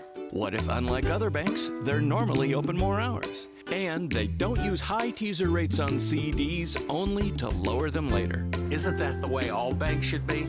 And even more, several of their CD accounts have some of the best interest rates. That's money in the bank. The right bank. Open your CD account at Main Street Bank. You deserve a bank this good. When looking at schools while transferring, the affordability of West Liberty University was definitely something that stuck out to me compared to my last university. Coming here kind of helps, and especially with the Metro, since it is a little bit closer, I'd get that Metro scholarship where it's not as bad out of state. What makes me want to stay here is really, I know once I graduate, I'll be able to lean on the faculty, people that I've built relationships with here when I'm done with college. Welcome back. Toppers' next game will be next Saturday, October 19th at 1 p.m. Ton Benson Stadium, Fawcett Field, Canton, Ohio, the Hall of Fame Stadium. That will be on topperstation.com, Comcast Channel 14. You can also find it on hilltoppersports.com, the link to watch the game, but also live stats and a bunch of other great stories, not just from West Liberty football, just West Liberty athletics in general. Don Clegg, Rex Lancaster do a great job with hilltoppersports.com. Tywin Pierce receives the kickoff at the 3-yard line. Breaks a tackle up to the 30. Cody Hudson is there.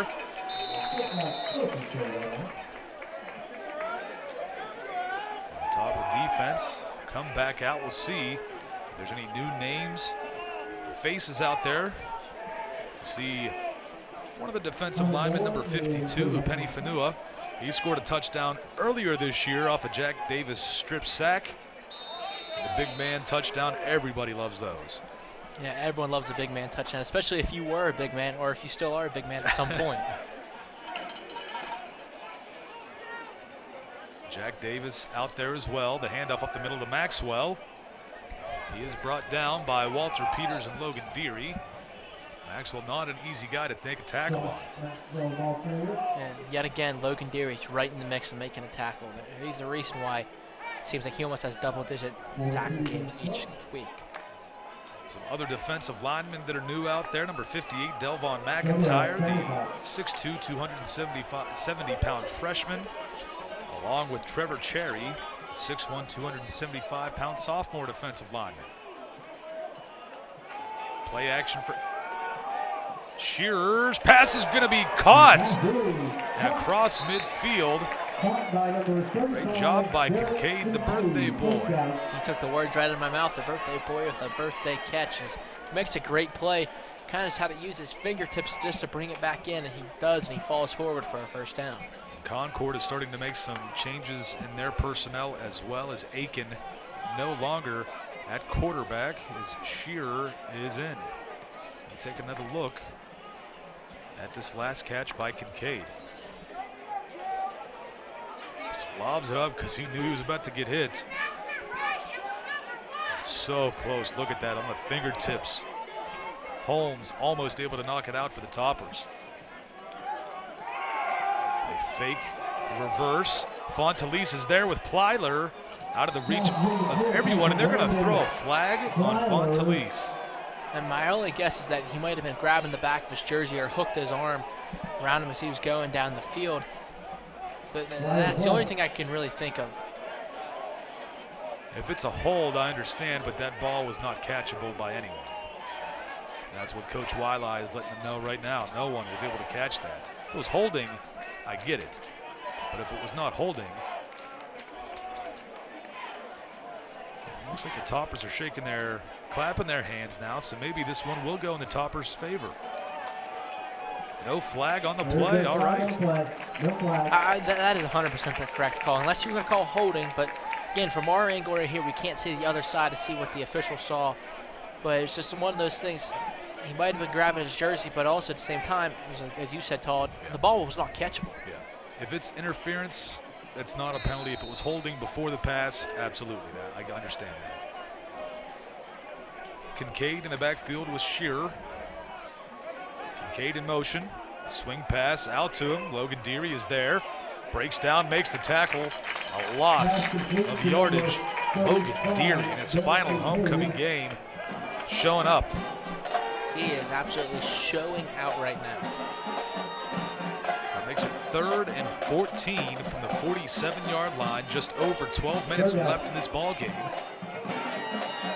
And the Toppers bring out the speed rushers again. It'll be Jack Davis, Kenyon Felder, and David Gilchrist, the 3 down linemen. Then it'll be Clay McDonald and Brandon Morrison also up there as the 4th and 5th man on the line of scrimmage. Toppers bring 3. Davis gets in there. The ball is loose. Gilchrist pops it out. And it's recovered by Concord, but 4th down coming up. And it just seems like Jack Davis is making a big play every single game for this Hilltopper defense, whether it's on special teams or just what he did right there, just getting to the quarterback and knocking the ball out of his hands. Very impressive effort by him. Jack Davis was 99 last year, now number 23. Punt team comes on for Concord.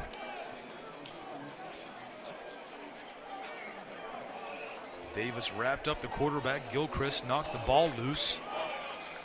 Back deep to return for the Toppers. It looks like it's Christian Rita.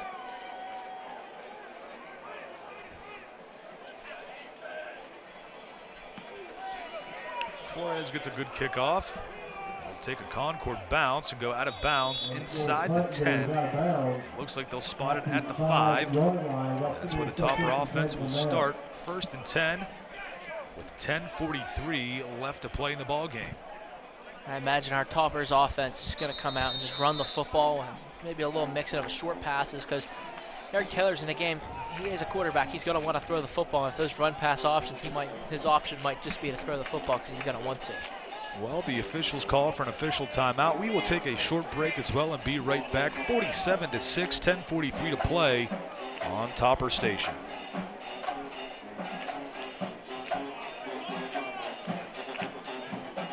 What if your bank offered new checking and savings accounts with a very low balance required, online bill pay, and debit cards issued right away? I would like that. What if that bank had extended hours every business day and were open on Saturdays and most holidays? That's incredible. And if all their accounts had low fees or no fees? That's money in the bank. The right bank. Open your checking and savings account at Main Street Bank. You deserve a bank this good. Toppers lead this one 47-6, a 41-point lead. Final 10 minutes and 43 seconds. A total beatdown by the Toppers today. Couldn't have asked for it to happen at a better time of the year for homecoming game when everybody is back here on campus enjoying themselves. And there's no reason to not continue enjoying yourself watching this ball game today. A tough one for Concord, winless team so far. And they're going to continue to be winless after this ball game. Yeah, just the overall effort from the Hilltoppers has been fantastic today. Taylor at his goal line, hands it off to Frisbee. Goes off the left side. DJ Frisbee, ball carrier. He gets up to the 11-yard line, a gain of 6. 2nd down and 4 coming up. There's some more changes on that offensive line for the Toppers. Richard Blackwell in there at the left tackle. Quentin Williams back at the right guard position. That's the other thing with these offensive linemen for West Liberty. There's a lot of versatility. A lot of these guys can play multiple positions. Fumbled as Taylor tries to get the ball to Frisbee, but they do recover. That'll bring up 3rd down and 7. Now this is the chance for Eric Taylor. You're going to air the ball out. I imagine they're going to try to throw something deep down the field here just to show off his arm a little bit, because coming into next year, he could possibly be the guy that's playing quarterback for them, and you want to know what his arm's going to be like and see if he can try to throw it down the field. You've probably seen it in practice, but it's a very different from practice of the game. Run up the middle for Frisbee. He broke a big one against Frostburg earlier this year. He's up to close to the 25. They'll spot him right there. And a 1st down for the Toppers. No need to throw the ball if you can run the football like that. If you can do that, you're gonna win. You're gonna win some football games. You're gonna pick up some 1st downs too. Again, this is a young version of an offensive line for the Toppers right now. They don't have the starters in there. They got some of the younger guys and get them some experience. And we talked about the versatility of these guys. It really doesn't matter. You can put them anywhere. They're going to play well. Taylor, play action. This one comes out of his hand a little funky. It was intended for Smoot, but incomplete. 2nd and 10 from the 25. Eric Taylor's first series this year was at Wheeling. We were unable to bring you that broadcast at Wheeling University, but Eric Taylor's first possession as a quarterback for the Toppers went right down the field and put it in the end zone against the Cardinals. So we've seen him play very well, be able to play against the starters. It's not just, he's looking okay against the backups or anything like that. He can play against the starters in this conference. Taylor fires this one out of the reach of Smoot as well. We'll bring up 3rd and 10 from the 25. The timing is just off. It just seems like they're so very close to completing these passes. It's one of those times. It might be guys playing in a game right now that aren't used to playing with each other, and the timing's just a little bit off. You can hear the band playing the Game of Thrones theme music. I kind of like that one.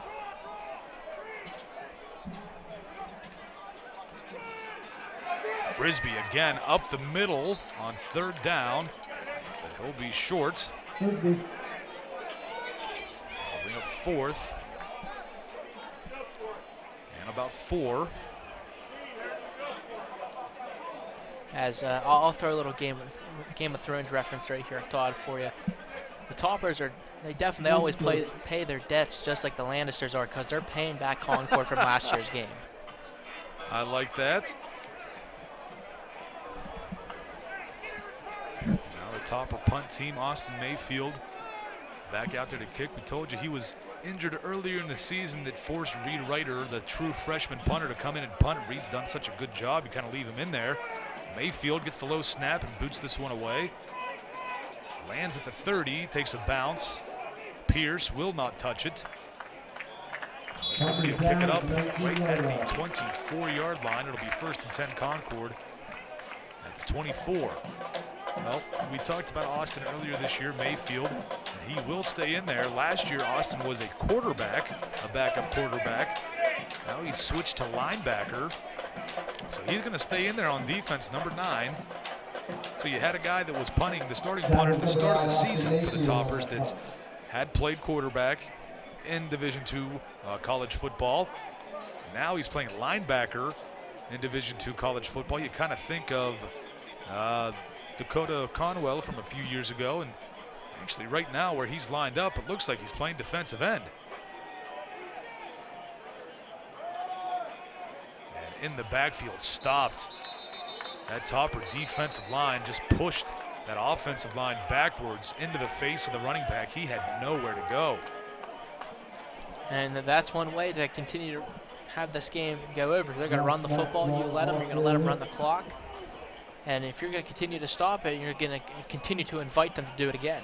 Woodrow Hughes out there now as well, number 56 at a linebacker spot.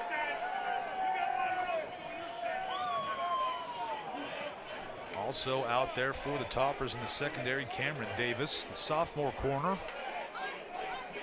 Play action, Shearer pump fakes, fires it deep down the field, turn around and look.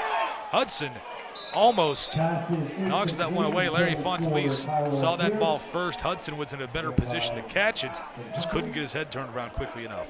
And the real question was, I'm still stuck on the one that they called when Concord ended up scored a touchdown in the end zone over there. If you're going to call that pass interference, I don't understand how that pass is not pass interference either. It might have just been the one bad call, and they just have to move on and go from there.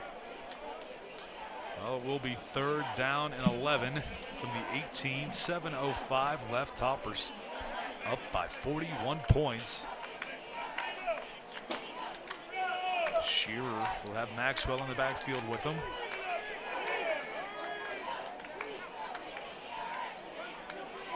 Maxwell in motion, swing pass, faked it, now it's Pierce. They try to go for the little wide receiver screen. I love the design of the play, the execution just not there. The Topper defense sniffs it out. 4th down and long, coming up 4th and 11. Yeah, it looks like Concord will punt. And this is the time for you, the younger guys who are even just getting time on filling in special teams. You can make a big time play right here instead of get your name in a box score. Christian Rita out for the return. 6.5 left to play in the ball game.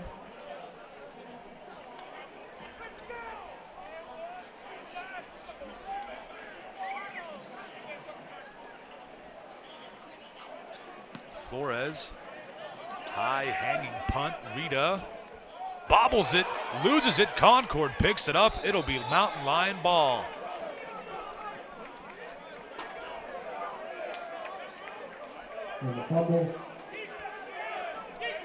And that's definitely not something you want to do, especially in this situation. Obviously, that game's well in hand if you're the Hilltoppers, but you don't want to have them have any momentum. You almost want to kind of want to make them feel terrible about how this game is going. Also, I didn't know if you saw it, but Flores, maybe he's trying to win an Oscar over on the other side of the field there. Mayfield is just blocking his man, and he blocked him into the punter. I think he flew back 5 yards after he ran into him. Well, maybe he knows that Austin is a punter as well, and you wanna push that guy back. We'll see what happens. Ball is on the 47-yard line, 1st and 10 for Concord.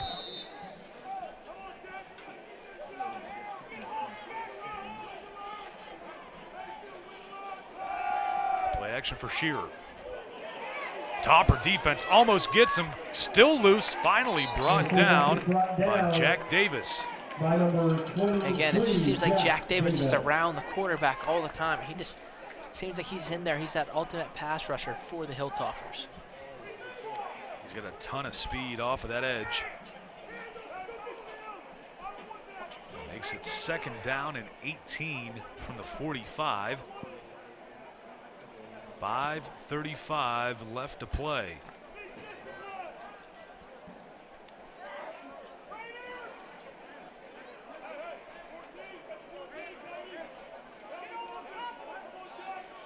Maxwell takes the handoff up the middle, finds some room. A good tackle made by Cody Hudson. They get back to the original line of scrimmage. 3rd down and 10. Also on that tackle is Logan Deary yet again. It just seems like he is a key factor on every single play. He can do it if it's a pass. He can also do it if it's a run. He's always up there at the line of scrimmage. Joking on the coach's show last week about he being from Pittsburgh, the Pittsburgh area, being a Pitt fan and as well as a Steelers fan. And one of his good friends on the team, Rich Durbin, a big Cleveland Browns fan, let me know that they have some battles back and forth occasionally between Steelers and Browns. And how could you not? Shearer fires this one. Plyler there for the catch. Ojo for the tackle. Is it enough for the 1st down? Just barely by a yard. On 3rd and 10, they pick up 11, and the chains move. And Ojo is actually in pretty good coverage there. It was just a great route run there by Plyler. He just catches it and just knew exactly how far he had to fall forward to get the 1st down. And Plyler, again, we have not said his name much in this ball game, but he is a very, very good receiver. Division II, not just Mountain East Conference, but Division II football. He is a very good receiver. And I'm happy this is the last time we'll have to see him play for Concord. He's a senior. He's torched us at times over the years. Fires at Plyler again. Flag is thrown in the backfield. This could be a couple different things.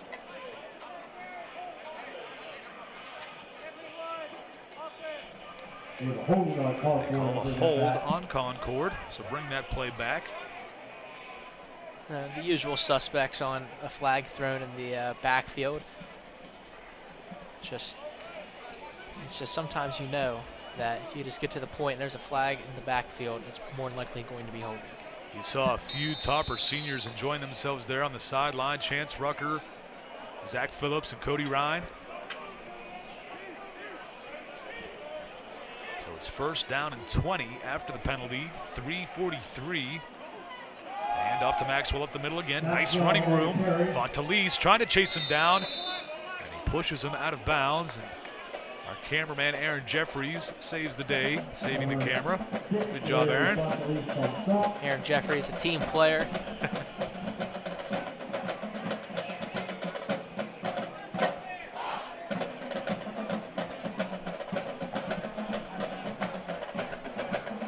So it's second down and 4. There you see Aaron on camera. And if you ever think you've gone to eat a steakhouse or anything like that with somebody, you thought, wow, they really eat their steak rare, you haven't eaten with Aaron Jeffries yet. Shearer, pump fakes. He is hit from behind. The ball is loose. Austin Mayfield. He said, who said I'm just a punter? Who said I'm just a punter? As he laid the boom there, as I'm pretty sure that the quarterback for Concord, Shearer, is going to be feeling that one tomorrow. Austin Mayfield still feeling it himself a little bit, shaking that hit out of his left arm. Probably gave himself a stinger. Again, the guy was a quarterback last year, a punter this year, also linebacker / defensive end, whatever they want to play him. He's a big guy, and he just laid a huge hit on Shearer. And it's safe to say that he's not just a punter or anything like that. He's a playmaker.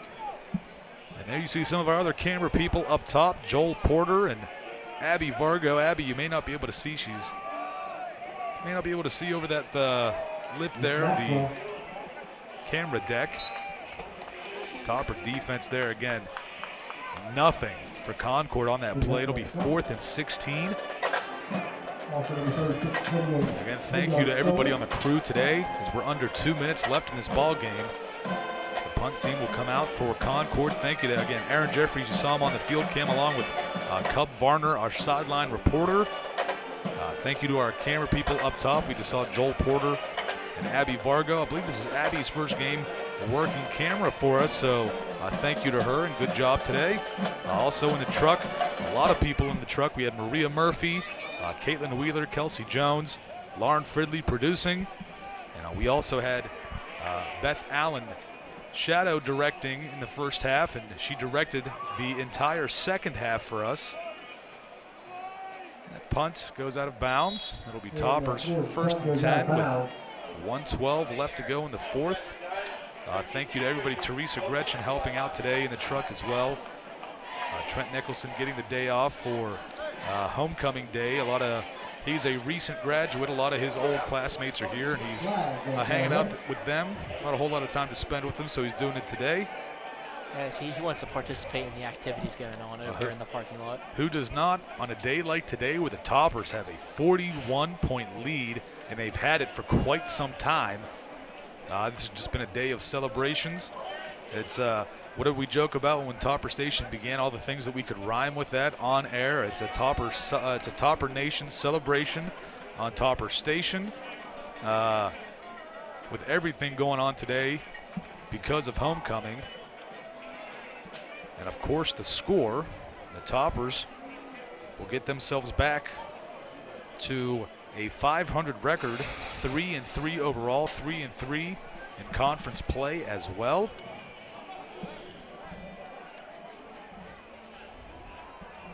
So there is a flag down on the play. We'll see what this flag is. Maybe it was just errant and he forgot to pick it up.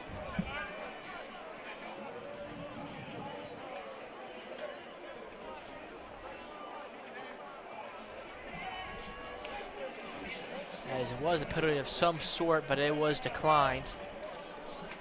So the Toppers will have the football here, but notice matches come right here and bleed out the clock. Taylor in with Ritz and Farmer in the backfield.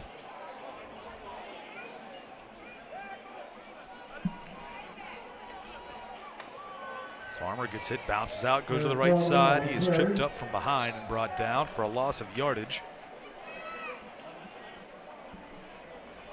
As Toppers should have to only run one more play, and that should be the end of the game here. I imagine let's run it again with Aaron Farmer and just have him pick up the yards he needs to get there, and that will be it. And they can celebrate homecoming with style.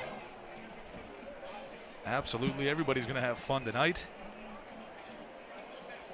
The clock is down to under 40 seconds left. The Toppers look like they'll have to run one more play, and that will be your ball game.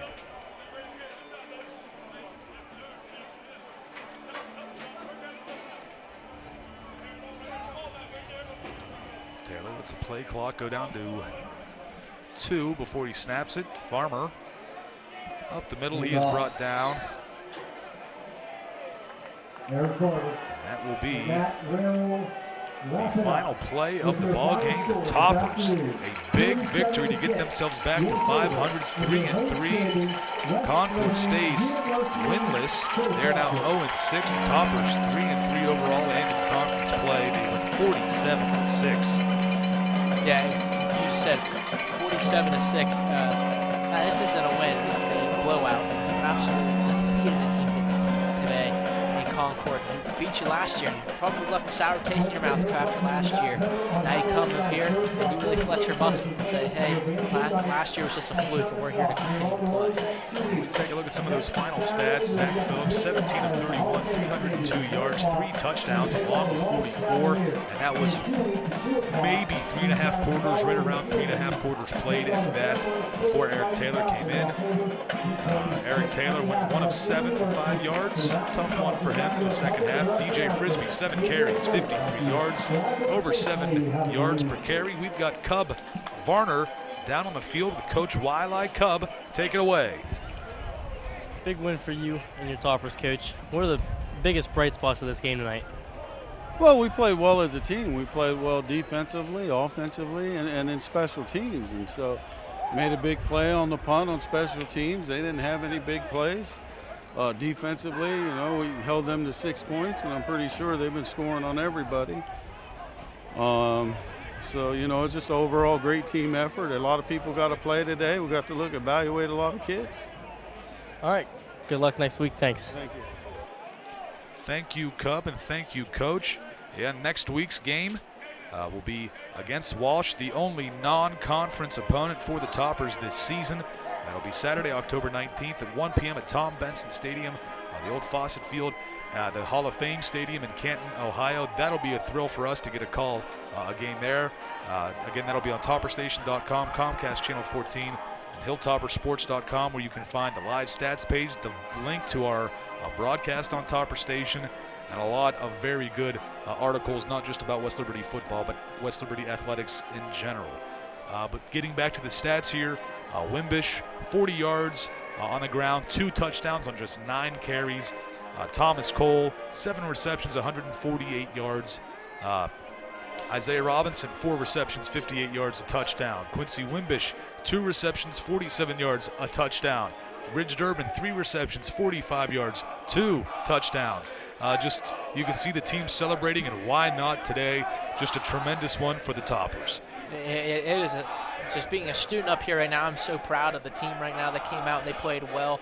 Probably the best they've played all season. I don't know if that Glenville State game was also in that same category, but today they just came out and they played some of the best football they've played this season. The Toppers forced 5 turnovers today, 3 interceptions by Aiken, and also picked up 2 fumble recoveries for the Toppers.